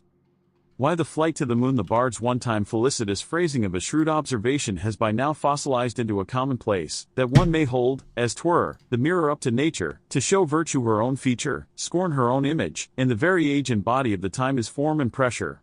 One likewise deeply rooted in Chinese discourse, the same analogy has endured since antiquity. As a commonplace, it is true and does not merit renewed attention. When presented with a physical mirror from the past that does register its time, however, we realize that the mirroring or showing promised by such a wisdom is not something we can take for granted. The mirror does not show its time, at least not in a straightforward way. It in fact veils, disfigures, and ultimately sublimates the historical reality it purports to reflect. Disfigures. Welcome in, Sonic91. Lurking's fine, man. Thank you. Appreciate it. Hopefully you're enjoying what we've been looking at so far. A case in point is the scene on an 8th century Chinese mirror, 5G. 1. It shows, at the bottom, a dragon strutting or prancing over a pond. A pair of birds, each holding a knot of ribbon in its beak, flies toward a small sphere at the top. Inside the circle is a tree flanked by a hare on the left and a toad on the right. So, what is the design all about? A quick iconographic exposition seems to be in order. To begin, the small sphere refers to the moon. Since ancient times, the lunar landscape occupies a special place in the Chinese imagination and takes on a distinct character. See, again, mentioning of like that moon, this lunar landscape, there's a lot of those sort of cutscenes, like I mentioned earlier, like Shenmue sitting in front of a huge moon. Happens quite a few times, actually. A nebulous sphere at once watery and crystalline, it is not the barren and dusty planetoid our modern imagination now takes it to be. A cinnamon tree is said to dominate its landscape. The toad, a clammy and slimy creature with watery associations, epitomizes the damp world there. The indefatigable hare persistently pounds herbs into an elixir in the mortar, producing a thump that reverberates in this otherwise hushed and eerie lunar landscape. These objects are fairly easy to explain. Sounding a bit mishmashy, I'm not going to lie, but I'm picking up on when we were looking at the Elixir of Immortality, mentioned something about a rabbit, right? I'm just seeing about a hare pounding herbs into an elixir. Maybe this it's the same sort of thing it's on about. I don't know. It sounded a bit daft at the moment, but hopefully it'll get into it a bit. The hard part is what to make of the pair of ribbon-clenching birds flying toward the moon. Further, what is the manor dragon doing below? Simple as the design may appear, we are actually dealing with a complicated iconography. No ready textual sources illuminate the matter. Nice it takes a convoluted set of historical circumstances for them, and us, to get there. Tracing its genealogy is edifying, for it may help us appreciate how a deceptively simple design may belie complex circumstances, or vice versa, how a rite of historical reality crystallizes into schematic forms. The mirror also presents another problem. A mirror bearing the image of the moon is infinitely suggestive. It materializes a long-standing analogy between the moon and the mirror that gained particular currency in 8th and 9th centuries, when the moon appears to have caught the collective fancy. A great deal was invested in the moon, both symbolically and emotionally. The moon mirror provides a material testimony to this interest. However, the symbolic charge of the moon mirror underwent some drastic changes in different phases of the Tang dynasty, as registered accordingly in the changing designs of the moon mirrors. The coiling dragon mirror. The design known as the coiling dragon mirror, 5G. 2, seemingly unrelated to our moon mirror at the outset, has in fact everything to do with it. The coiling dragon that takes up the entire composition here corresponds to the prancing dragon over the pond in the flight to the moon mirror. According to archaeologists' reports, the coiling dragon mirror predates the flight to the moon mirror by roughly 7 decades. The chronology as such suggests a possible continuity between the two. The question then is, what makes this coiling dragon motif so enduring, and how may it have enriched the visual rhetoric of the flight to the moon mirror? To answer this question, we first need to find its So I'm not sure now. I'm questioning whether this is actually relevant. Is it this sounding to me like it's specifically talking about this specific mirror here, rather than dragon mirrors in particular? My bad. It was actually Sergi Nest that sent me this article. Very interesting about mirrors. But I don't know if it's actually talking about dragon mirrors in general or just a specific dragon mirror here. Significance. In Tang times, the best bronze mirrors were produced in Yangzhou, a prosperous metropolis in the lower Yangtze River basin. According to Record of the Mirror Dragon by Zhang Yue, 667-730, in 715 Emperor. Yeah. Xuanzong, Does it look like the dragon mirror, doesn't it, for real? 756. Could be what they were based off. Yangzhou, a so-called heart of water mirror with a coiling that is dragon like design a on famous its back. mirror. Lihui, the craftsman who produced the mirror, is said to have had a strange encounter. 2 unexpected visitors, a white-robed old man named Dragon Protected and a black-robed boy named Dark Numinous, showed up at the production site and offered to help with the process. The old man claimed that he knew how to make real dragons. At This is interesting. Dragon Protected's order, Dark Numinous went inside the cauldron. No one was allowed to come near. 3 days later, the cauldron was opened. But nowhere were the 2 visitors to be found. A sheet of paper was left by the cauldron, on which was written a pronouncement in small seal script, to the effect that the mirror dragon is 3 chi and 4.5 kun in length. It represents the cosmic scheme of things. The inscription says, "The sageness of the emperor of the Kaiyuan period, 713 to 741, resonates with the divinity. I therefore give my blessing. This mirror shall avert evils and reflect the myriad things. Coiling dragon and coiling dragon hide inside the mirror, capable of endless variety of transformations, summoning cloud, issuing mist, causing rain and wind. The transcendents of the high purity have thus descended to offer divine wisdom." I don't know why he's breaking the text up so much, but it's funny. It's quite interesting again there. I guess this is again related to when we were looking into dragons, that sort of stuff. It was always on about rainy weather and storms and all that sort of shit. On that note, Master Lu then proceeded with the mirror production. He placed the cauldron on a boat sailing on the Yangtze River. On the 5th day of the 5th month, Lu began smelting and casting. The river surged and dragons sang. The mirror took shape and was then presented to the emperor, who ordered the imperial workshop to safeguard it. In 719, 4 years after the court acquired the mirror, a devastating, long drought hit the region of the capital city. The okay. This is just me being daft, man, but I am finding some sort of links here. I've got... Where was it? There was an email, wasn't there? Have I got the picture of that? It's like an old... Here you go. An email from Shenmue 3. May 1760. The drought continues and crops desperate for rain. So what did it say? On the 5th day of the 5th month... Something about a drought I've just heard. Here you go. In 1719, so it's a completely different year, so ignore me. Droughts happen. I just heard the word drought. Asked a Taoist priest named Yi Fashan, 616 to 720, if he had seen a real dragon. No, said the Taoist, but your humble servant has heard that a pictorial dragon, so long as it resembles in some way the real dragon in view of the 4 limbs, would cause some numinous response to pray. With the dragon image, will cause the rain to fall. The emperor then sent an imperial commissioner to escort the Taoist to look for what he may need in the imperial collection. They found the dragon mirror from Yangzhou. I mean, despite the year, there's some similarities here. So the emperor commissioning a mirror, an escort, imperial collection. The Taoist then prayed to heaven in an attempt to invoke the presence of the mirror dragon. Instantly, a white cloud issued from the dragon's nose, that is, the knob of the mirror. A sweet rain poured down from the sky that lasted for 7 days. Delighted, the emperor ordered the court painter Wu Dozi to paint the image of the mirror dragon. Another source speaks of the horrendous drought during the Kaiyuan years and how the emperor ordered an artisan from the Directorate for Imperial Manufactories to paint dragons on the walls of a newly built hall.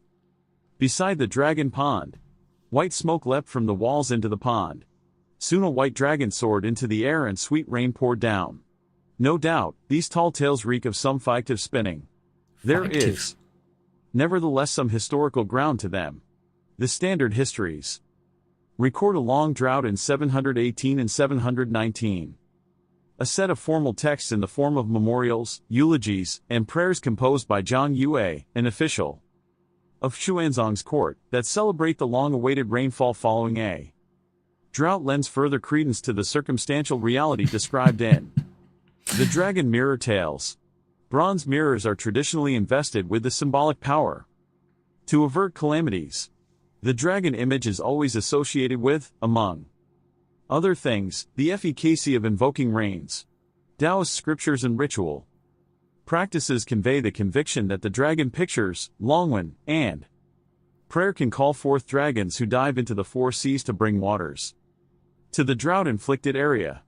It is customary, therefore, to see the coiling dragon as a dominant design on the caisson ceiling of a traditional architectural interior. The underlying premise is that its presence will ensure the building against a possible fire. The Eulogy on the Water Mirror by Jia Zeng, d. 727, praises the power of a type of mirror with coiling dragon residing in it in its synergy with water. Jia had been appointed Secretariat Drafter, a handler of central government documents, at the beginning of the Kaiyuan era. As an eyewitness to the events of the early Kaiyuan years, he was very likely alluding to the possible use of the water mirror in the prayer for rain that took place in 719. Right. That voice was a little bit hilarious, to be honest.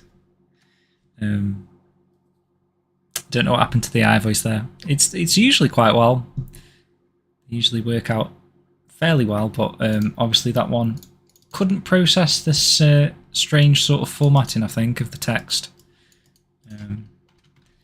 But yeah, I don't know whether they're talking about that mirror in particular or dragon mirrors in general, a little bit of both, perhaps. Some interesting stuff there. If you want to read this document, I'm not going to go through all this shit because I think the majority of this has got nothing to do with anything. But again, it's very interesting. Sort of the origins of these stone mirrors. A lot of images to look at as well. Yeah, probably just link this in the description for you guys. Bang on, little dragon mirror there. And again, from what we've just seen, I assume that the other side of these mirrors, if you point a light at it, it's going to project this image onto a wall or a sheet of paper in the 20th century if you're so inclined to do so, like a projector.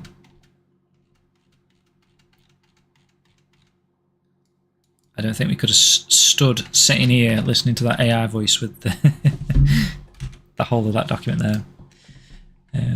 But let's bring it back to Shenmue a little bit now and actually read up on the actual dragon mirror. So the dragon mirror is a legendary mirror. Iwao Hazuki brought back the dragon and the phoenix mirrors from China. We know that. He buried the dragon mirror under the cherry tree by the Hazuki residence Dojo. And obviously the dragon mirror... the dragon mirror under the tree and obviously the phoenix mirror in the basement. So Landy stole the dragon mirror when he murdered Iwao. Landy's organisation, the Chiyu men, want to collect both the dragon and the phoenix mirrors. Master Chen noted that Yuan Dazu once told him, when the dragon and the phoenix meet, the gates of heaven and earth will open and Chiyo, a world-devouring monster from Chinese folklore, will resurrect itself on earth. It is unclear if this is in reference to a literal monster or a metaphor for something else. And even Master Chen admits that he does not know the full extent of Landy's plans. Landy did not know that Iwao also had the Phoenix Mirror, which Ryo Hazuki finds in the Hazuki residence basement. And then in Shenmue 2, it's not until Ryo gets to finally meet with the Yuan Dazu in Kowloon that he learns more about the Dragon Mirror. Both the Dragon and the Phoenix Mirror belong to Sun Ming Zhao, and Iwao brought them back to Japan. Zhu explains that when the two mirrors are brought together, they form a key to treasures hidden away in order to revive the Qing dynasty. By using the light of a candle and smoke blown over the mirror, lights appear above the mirror to form the Big Dipper. This forms part of the map, but one mirror is not enough. The light of the Dragon Mirror is also needed to see the full map. Zhu also explains that the Phantom Riverstone can only be found in Bailey Village in Guilin, and the descendants of whoever created the mirrors should still live in the village. In Guilin, Ryo finds a diagram for both the Dragon and Phoenix mirrors in Shenhua's house. She explains that all she knows about it is that her stepfather has said he's been in his family for a long time. The next day, Shenhua and Ryo enter the stone pit where her stepfather is said to be gathering Phantom Riverstone. However, he isn't there. They do find a giant version of both of the Phoenix and Dragon mirrors carved into a wall. And there's no updated information, it seems, there on the Shenmue 3 side of things. Let's have a quick look at the Phoenix Mirror. Phoenix Mirror is a legendary mirror that Iwao Hazuki hid in the basement. So again, similar sort of story going on here. Ini-san tells Ryo that his father, Iwao, took something very important to the antique shop. Ryo goes to Bunkado Antiques, hoping to find the item to be the Phoenix Mirror, but instead it was the sword handguard. Ini-san tells Ryo that his father might have left them a clue. The handguard goes into the slot, the scroll, we know what goes on here, it gets into the basement with a mysterious key there and finds the mirror inside the basement. Yamaguchi-san tells Ryo that the mirror is both good and bad fortune and may have led to Iwao's unfortunate death.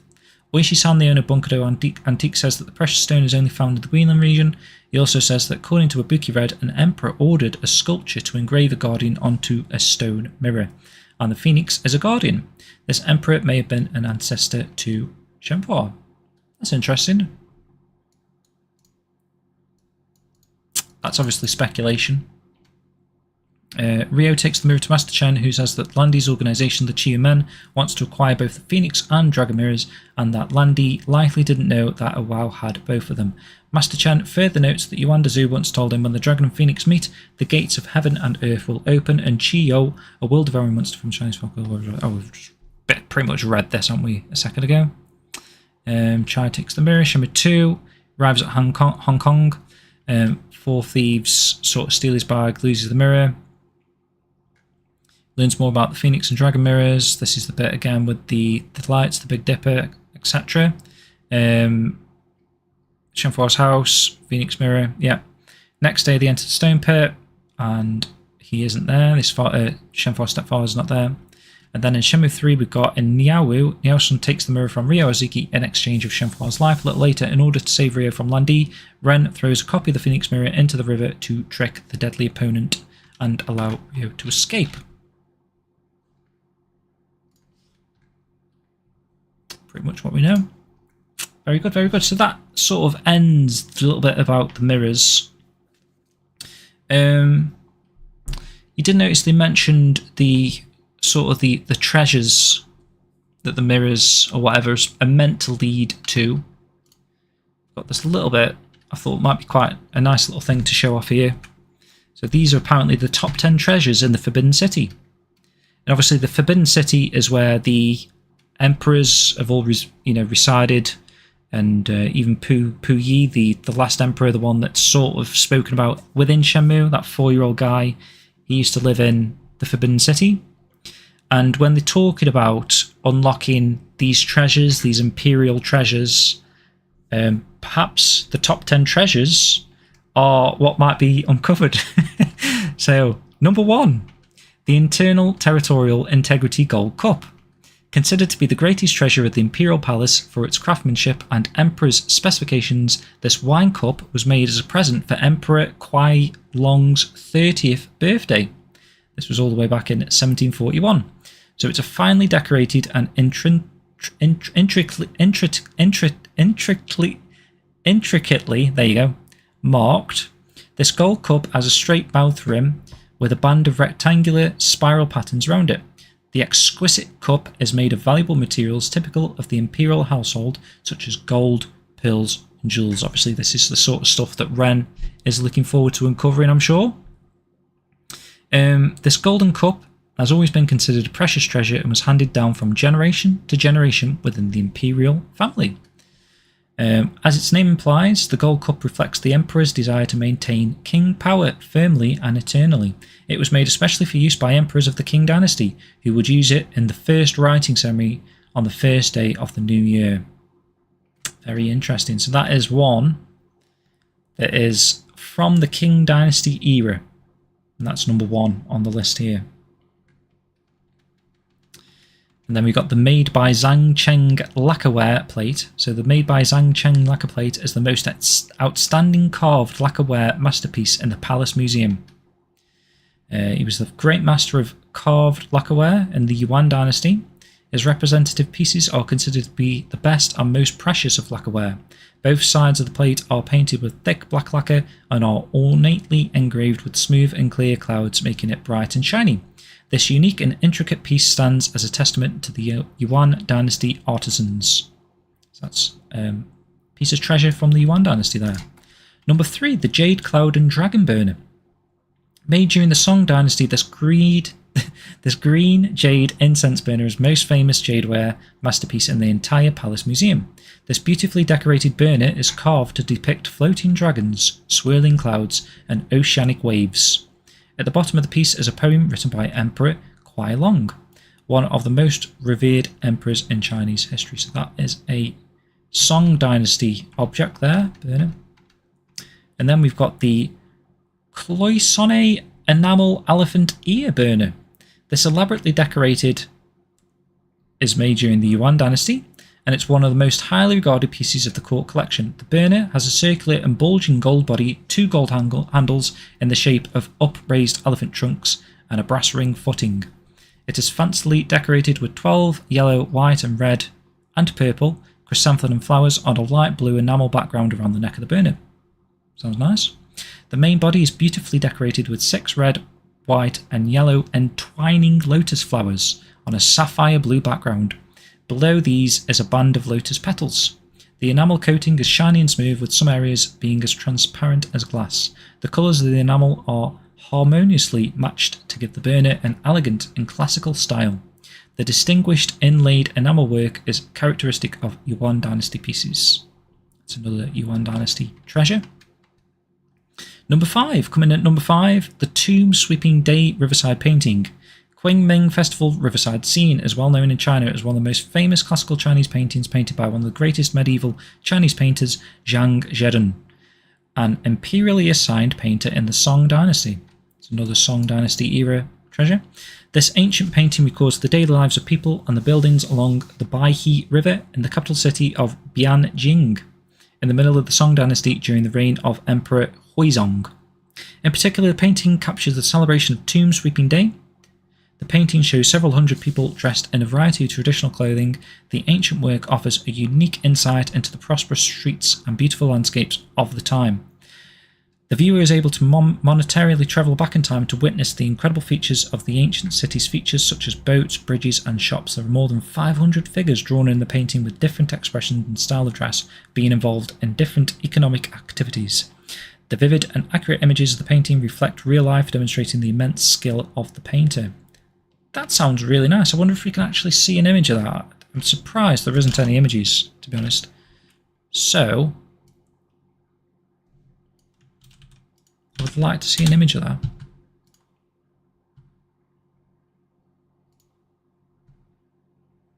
Very small.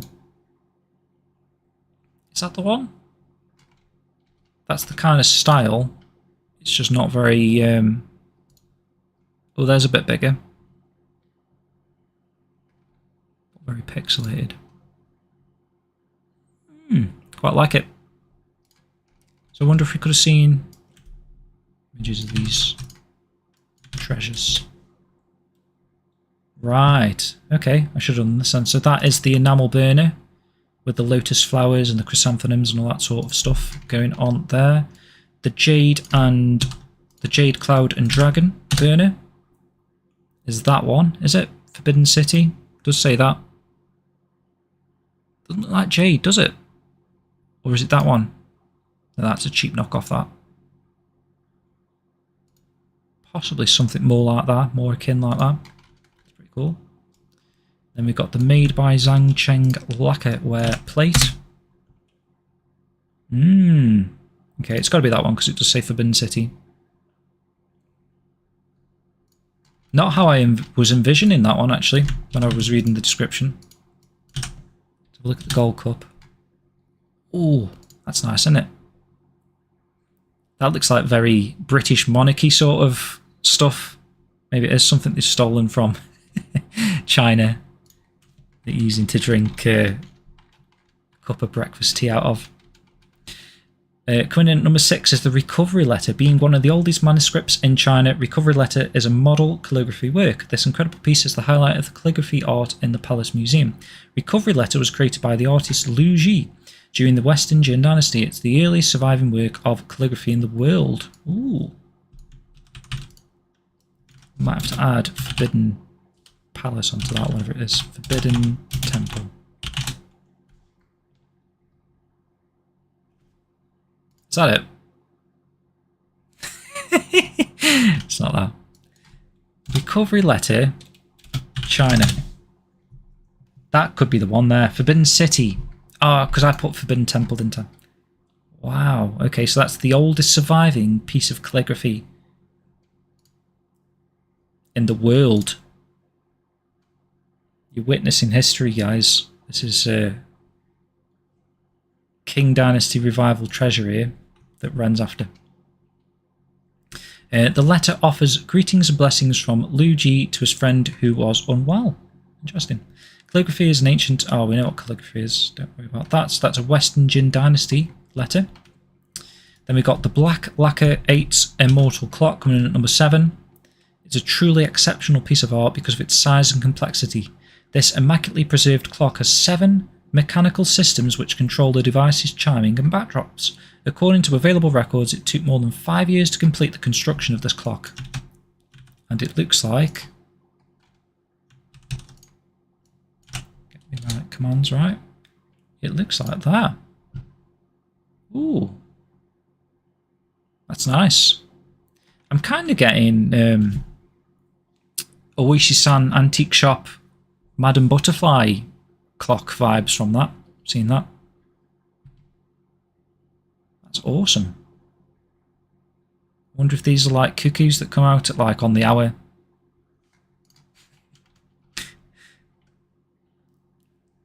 the clock strikes every quarter of an hour. God, that's annoying, isn't it? Every 15 minutes, a chime. Prior to the 17th century, water clocks were traditionally used throughout China. The arrival of Europeans brought new technology, including mechanical clocks like this one, which were highly prized throughout the highest courts of the Middle Kingdom. Coming in at number 8, the Plum Blossom and Magpie Silk Tapestry. The silk tapestry depicting flowering plum tree branches and 2 magpies by Shen Zhaifan is a priceless textile artwork and a central exhibit of the Palace Museum. This piece demonstrates the greatest weaving of the medieval Song dynasty.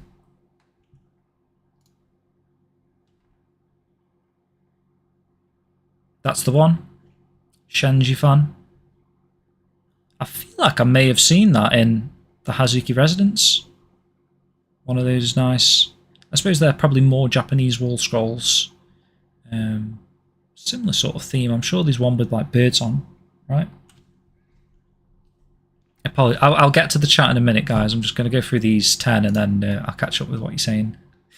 Made using a technique called cut silk, a loom weaving form in which the coloured vertical threads are moved back and forth through stable matrix to create the desired patterns. Yeah, that's just describing how silk is woven, I guess. That's from the Southern Song Dynasty, that one. Number 9, Yaksu Square Vessel. The Zun is a wine container that was popular during the Bronze Age, Shang era, and the Warring States period. Oh, a little connection there to the Warring States. There are only 50 vessels of this kind found in the world. 15 being in the Taipei National Palace's museum collection, which was also in the Forbidden City. On the inner mouth is an inscription of 9 characters in a Shang Dynasty script, indicating that this vessel was a ceremonial object made by the Yaksu ethnic group for royal consorts and crown princesses or princes. That's that one. Interesting. Didn't expect it to look like that, actually. This bronze vessel has a flaring square mouth, which it does, and an elephant head decoration on each corner. Or possibly these things, maybe. The neck, body and base are decorated with 8 ridges running up the corners, and facing the body is covered with motifs of dragons and animal masks, and that is a Shang Dynasty treasure. And last one, coming at number 10, the Lang Kiln Red Glazed Vase, made at the behest of the famous King Emperor Kangxi, maybe? Kangxi? This beautifully crafted vase has a straight neck, a bulging body, and a foot ring spreading outward. It is regarded as one of the finest works of art in all of the palace's museum collections due to the extraordinary workmanship of the artists, as well as the luxurious materials used.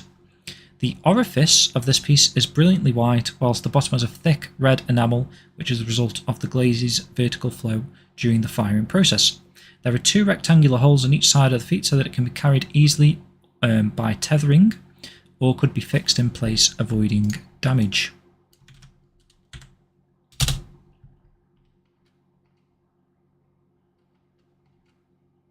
That one. Extraordinary workmanship of the artists. Don't know. Looks like something I can pick up from a charity shop, that one, to be fair. But yeah, those are the top 10 treasures of the Forbidden Temple. And why did I bookmark this one?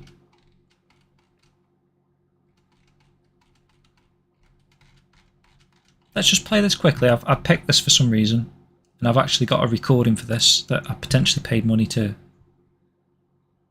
1368 to 1640. It sounded like he said when Judy. When Zudi. Let's play that again. Lining up to enter every weekend in public. When Judi, the 3rd emperor of the Ming Dynasty, 1368 to 1644, ordered a grand palace built in Beijing in 1406. Okay, so this is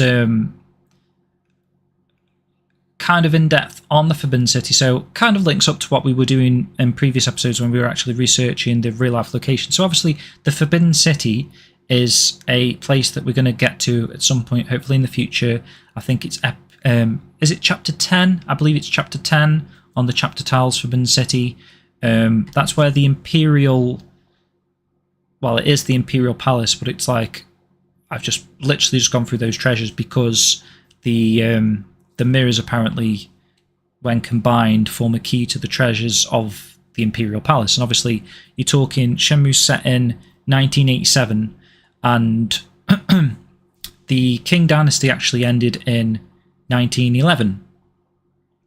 So all of those treasures presumably would have been taken from the Forbidden Palace here, this Forbidden City area, and in Shenmue lore anyway, this would have been, all of these treasures would have been housed somewhere, locked somehow, that the mirrors are potentially the key to unlocking.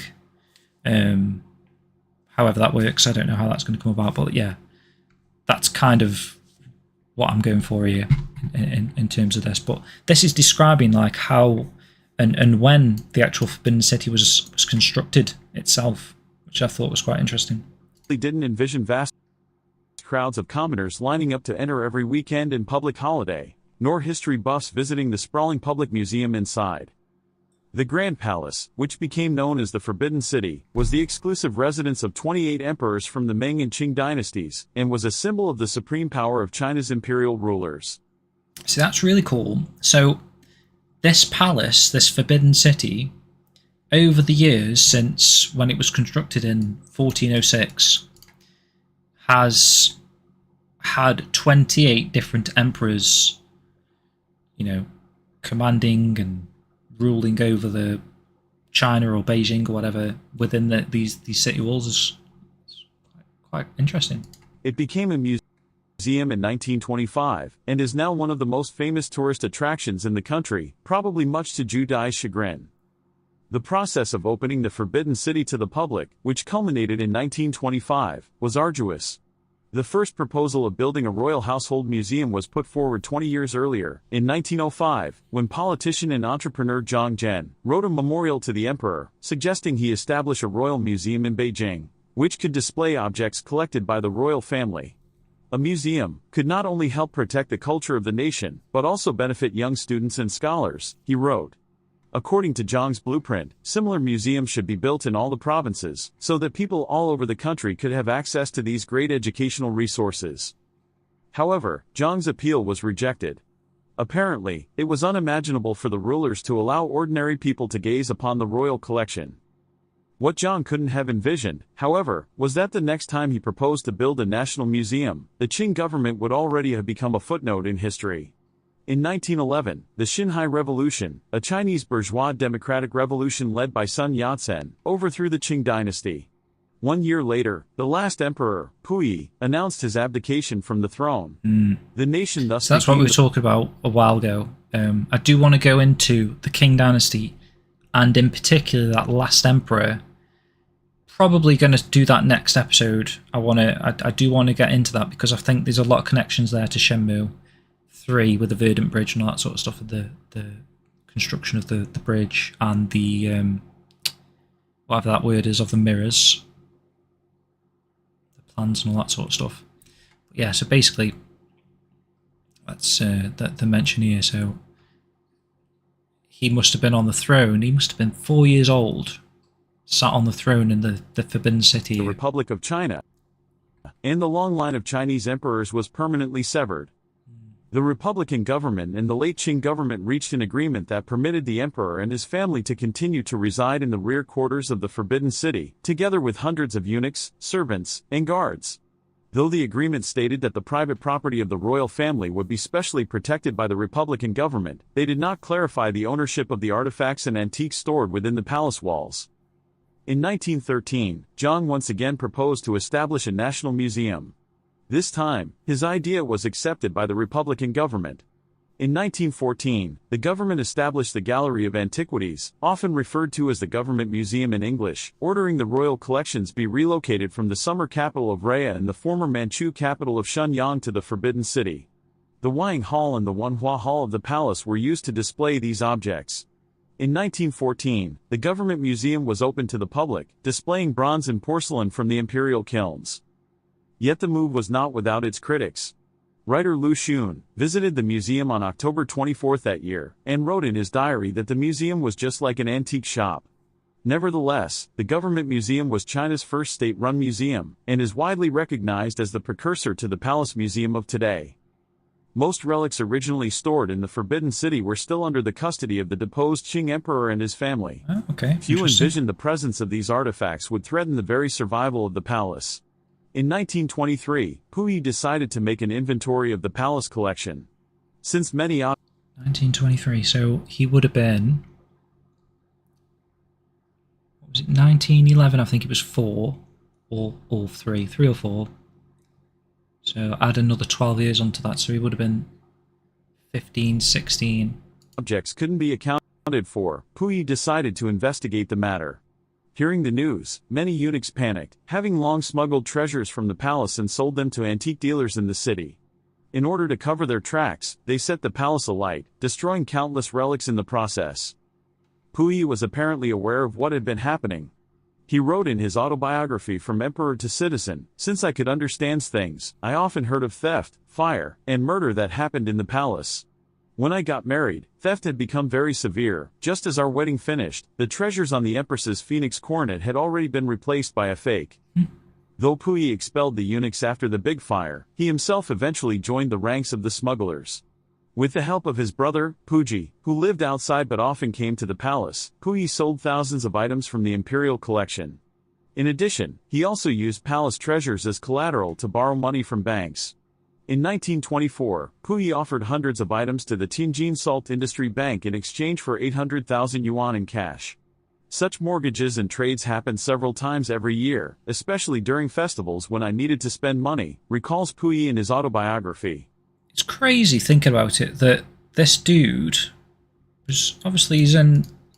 I don't know if it's like a similar thing with the royals or it's like a bloodline. Emperor to emperor is like bloodline in a sense. But he owns all of the treasures from all those seemingly 27 emperors that came before him, I imagine. They're all being housed in this collection here, and he's just going around selling them all that history of China. It seems a shame, I guess, maybe.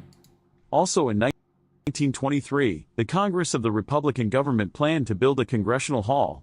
Some congressmen advised dismantling the Taiha Hall, Zhanghe Hall, and Bo Hall of the Forbidden City, the three main halls of the palace, so that they could construct a Western-style legislative building. In response, Wu Peifu, a powerful warlord at that time, sent a telegraph to the president, the premier, the minister of internal affairs, and the minister of finance, opposing the plan to dismantle the palace halls. "It's not just a miracle of China, but also a treasure of the whole world," argued Wu. "If it is demolished, then China will lose such majestic ancient architecture and become the laughingstock of all other countries. Even if we don't care about that, how can we have the heart to destroy a palace with a history of hundreds of years just to satisfy the selfish desires of the few?" After this telegraph was published in a newspaper, people of all walks of life expressed support for Wu, and the palace was saved. In 1924, warlord Feng Yuxiang launched the Beijing coup and managed to take control of the city. In November that year, Feng expelled Puyi and his family from the palace and modified the government's agreement with them. The Qing imperial family was only allowed to take away their personal belongings, with the remaining palace artifacts designated as property of the government. On November 6, 1924, the government organized the Committee for Liquidation of the Qing Household, a special committee for the disposition of imperial possessions. The committee soon began to prepare a catalogue of the imperial collections, which was widely viewed as a curtain raiser for the establishment of a public museum. 9 months later, the committee published a 28-volume inventory, which numbered over 1.17 million pieces. 1.17 On October 10, million pieces. 1925, the National Day of the Republic of China, the Forbidden City was officially converted into a public museum, named as the Palace Museum. For the next 23 years, it sat alongside the government museum within the former home of the emperors, until the two were merged in 1948. Most of the collection was evacuated to Nanjing under the threat of Japanese invasion from 1933 onward, and close to 3,000 artifacts ended up in Taiwan when the nationalists retreated to the island. After the establishment of the PRC in 1949, the government took a new inventory of the artifacts and renovated the museum. Today, the Palace Museum has become a must-see attraction. Every year, millions of visitors come to bask in the rich history and culture on display, no longer forbidden, and certainly not forgotten. That was a really, really nice article. I like that. It sort of gives a bit of a glimpse into what's been going on in modern years with the Forbidden City. 1.17 million pieces in the collection. That Imperial treasure that Ren's after, that he's going to be rich from, apparently. Right, guys, I know we've gone over a little bit, but I just want to finish off because I want to cover like all of the little miscellaneous sort of Shenmue items there that we've seen in the basement and whatnot. And the last item that I could think about that deserves a mention is the Sword of the Seven Stars. So I've got a little piece here. It's in Japanese, unfortunately. I don't think there's a Wikipedia that's got this in English. We can obviously translate it a little bit here. We're not going to read it all, but I just thought image-wise, there's some nice sort of things here to see. So there's... I'll read a little bit of this. So this is... It's kind of... This translates to Sword of the Seven Stars. I won't try and read that. Well, I'll give it a try. Shi-Chi Seiken. Shi-Chi Keisen. I said it the wrong way around. Shi-Chi Seiken is the name of the sword designed with the Big Dipper, based on Chinese Taoism. It's said to have the power to ward off evil and protect, and was used in ceremonies. So obviously I've shown you this a few times already. Obviously this is the little replica that they gave with the limited run edition of the complete edition, collector's edition of Shenmue 3.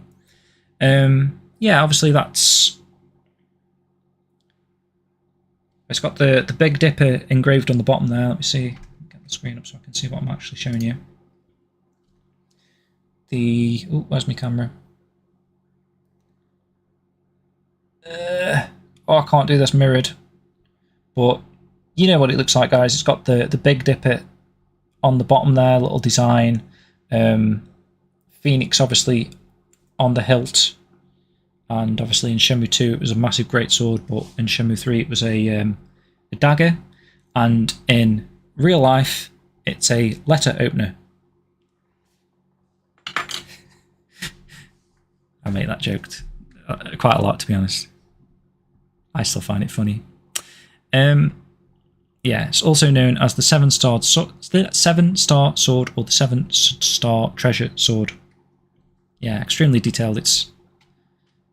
It's cool, actually, that there is a sort of a real-life version.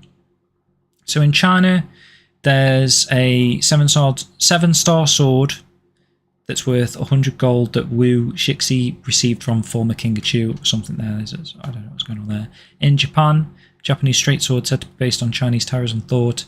Several seven-star swords which are said to have historical value have been confirmed to exist. The seven-star sword of the Great Sword. Of the great swords, there were positioned as treasures next to the three sacred treasures. The two swords dedicated to the King of Wa by the King of... don't know if any of that's relevant. There's a picture. As you can see, I don't know if it's as clear on here.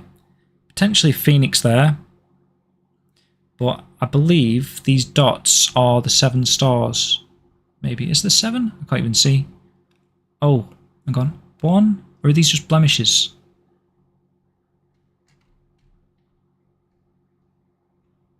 I don't know. Apologies, I don't know what I'm looking at there. I thought there was like 7 dots on the blade, but it does say that. The origin of the name comes from the 7-star pattern that is the Big Dipper. In addition to the 7-star pattern, there are also cloud-shaped patterns, 3-star patterns, dragon's head and white tigers.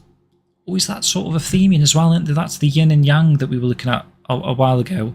Dragon and tiger. Oh no, dragon and phoenix, of course. What was it? It was tiger and something else, though. The fuck was that noise? Don't know if my mic's picking up that, but I can hear a really eerie noise. I think it was a motorbike, but it scared me a little bit, actually. Especially talking about 7 stars and dragons and tigers and sort of stuff. We've not just awoken a Chinese deity called the Slag. So yeah, another thing I'll probably link if you guys are interested in reading up on 7-star swords. I've got a couple of videos to end with. Oh, I have also got the Shenmue version, so we can have a quick read of this as well. So the sword of 7 stars is a sword, and it actually does say it there. So that's like the on Yomi. That's like the Chinese reading. Is a sword that belongs to Yuan's family. Ryo and Shenhua find it in the stone pit of Bailu village. It appears to be made with a strange material, and its grip is engraved with the constellation of the Big Dipper. In the stone pit, it seems to magically react to Shenhua's touch. After discovering it, she carries it with herself. She carries it with herself. I know what they're trying to say there, but also it makes me sound like she's one with it, if you know what I mean. She carries it with herself. Could just be the word in there. Ooh, former waitress tells how she made a fortune. Shall we click that? We got to click that, surely. I'm skint. I need some money. Let's click this advert here that I'm sure everyone that visits this page is clicking. Not. So in Shenmue 2, Ryo and Shenhua find the sword in the stone pit. They soon discover it works as a key of seemingly magical mechanism that includes giant versions of the Dragon and Phoenix mirrors. The sword floats in the air and reflects a mysterious beam emitted by the Phoenix mirror towards a series of torches. Well, that's cool. Which are then ignited. Shenmue 3. In Bailu Village, Ryo and Shenhua once again use the Sword of the 7 Stars as the key of the mechanism in the Bell Tower, if you remember. The Sword of the 7 Stars is also represented on one of the Bell Tower tokens. Yes, it is actually, because you've got the sword and the shield, haven't you? And I don't know if there's another use. Do we lose the sword? Do we lose the sword? I can't think. After you put it in the Bell Tower, is it gone? I don't think it's ever in the inventory, actually, in Shenmue 3. Yeah, I don't think it's in Ryo. Maybe that's why it was saying that it's in Shenhua's possession.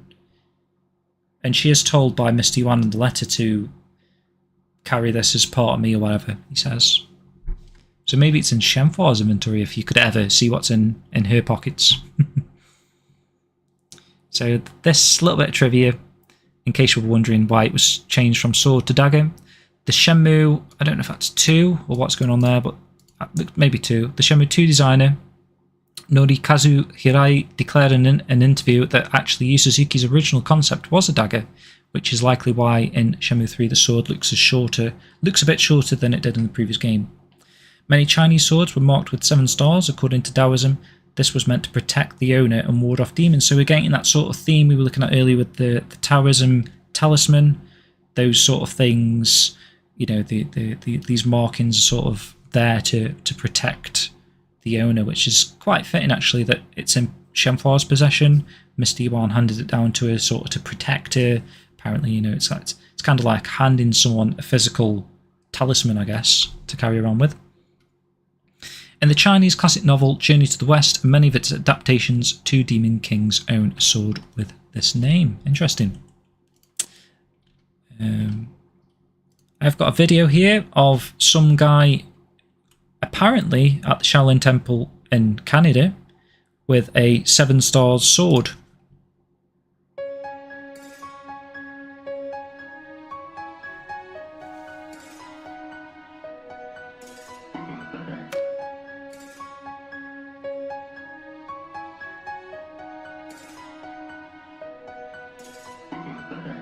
Very hypnotic.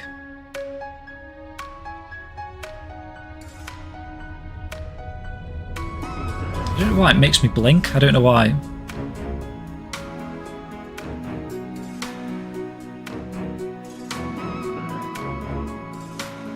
He's flicking it towards the camera. But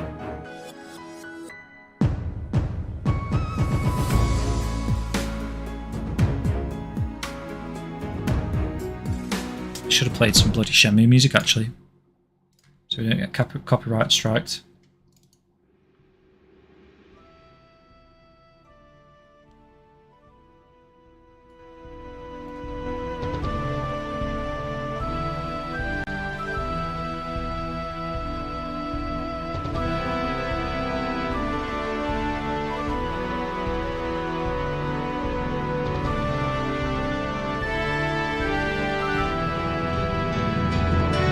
There you go. Nice demonstration of, I don't know, it says Shaolin 7 Stars sword, apparently. Sword form practice. Unless he's called 7 Star Sword. I don't know.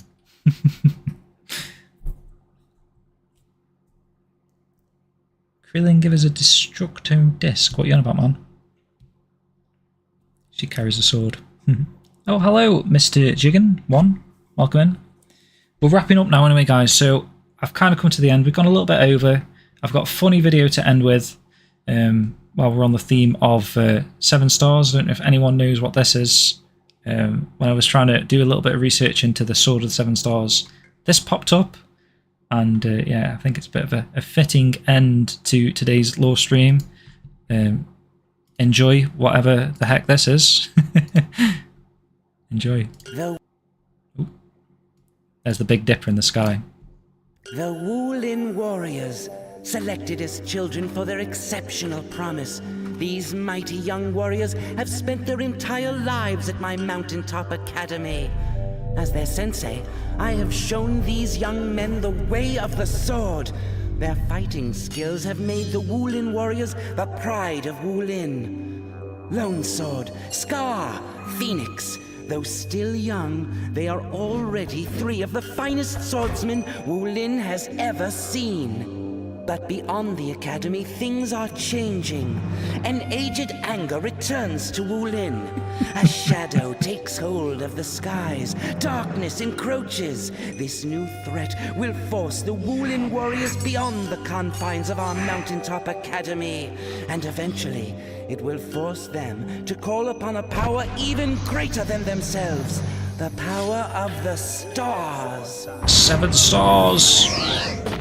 Wulin, Wulin, Wulin warriors. I'm Lone Sword with my training brother Scar. We on a mission to try to find the missing 7 stars. So Wulin, but Sheriff is bait. I'm ruling the land. Grab the Wulin sword in my empty hand. It's gonna be dangerous. Oracle trained us at the Mountaintop Academy. Scarab wants to battle me. Who will win the duel in Wulin? Lone Sword and Scar. Wulin warriors. Wulin. It is good camera work. Wulin warriors. Wulin Warriors. Apparently it's on Cartoon Network, or it was, whenever this was. And you can actually... Does it come off here? You can watch the whole series, I think, here. Oh no, this is a video all about it, I think. I started watching this. The most hated show in Cartoon Network history. Wulin Warriors is a children's action show that famously aired on Cartoon Network in February of 2006. It was quickly pulled from Toonami after airing only 2 episodes due to overwhelmingly negative reaction from fans. God. But yeah, you might find that interesting, guys. Go download that. Good. Seems like a good series to me about the Sword with the 7 Stars or whatever the bollocks they were going on about. God tier camera work. Yeah, good stuff, guys. That's come to the end of episode 8. Hopefully you've enjoyed that. Quite a long journey that was, considering we only really talked about a few different items. That's flown by. So hopefully you enjoyed that. I'll go back in a couple of weeks' time, I'm sure, with episode 9. Look forward to that. Thanks everyone in the chat for joining and chatting, as you do. Yeah, much appreciated. Oh, we need to end this stream actually, don't we? So take it easy, guys. We'll catch you very soon. I always forget to say. Well, I don't forget to say. I forget to say, and you know, I'm on the verge of leaving when I remember to say it. But Matt's got a video coming out tomorrow. Don't know what the topic is, but he's also always got like a different theme every Saturday. So you can find that on the Dojo YouTube channel from 7 PM. And then after that, don't really know what's in the pipeline.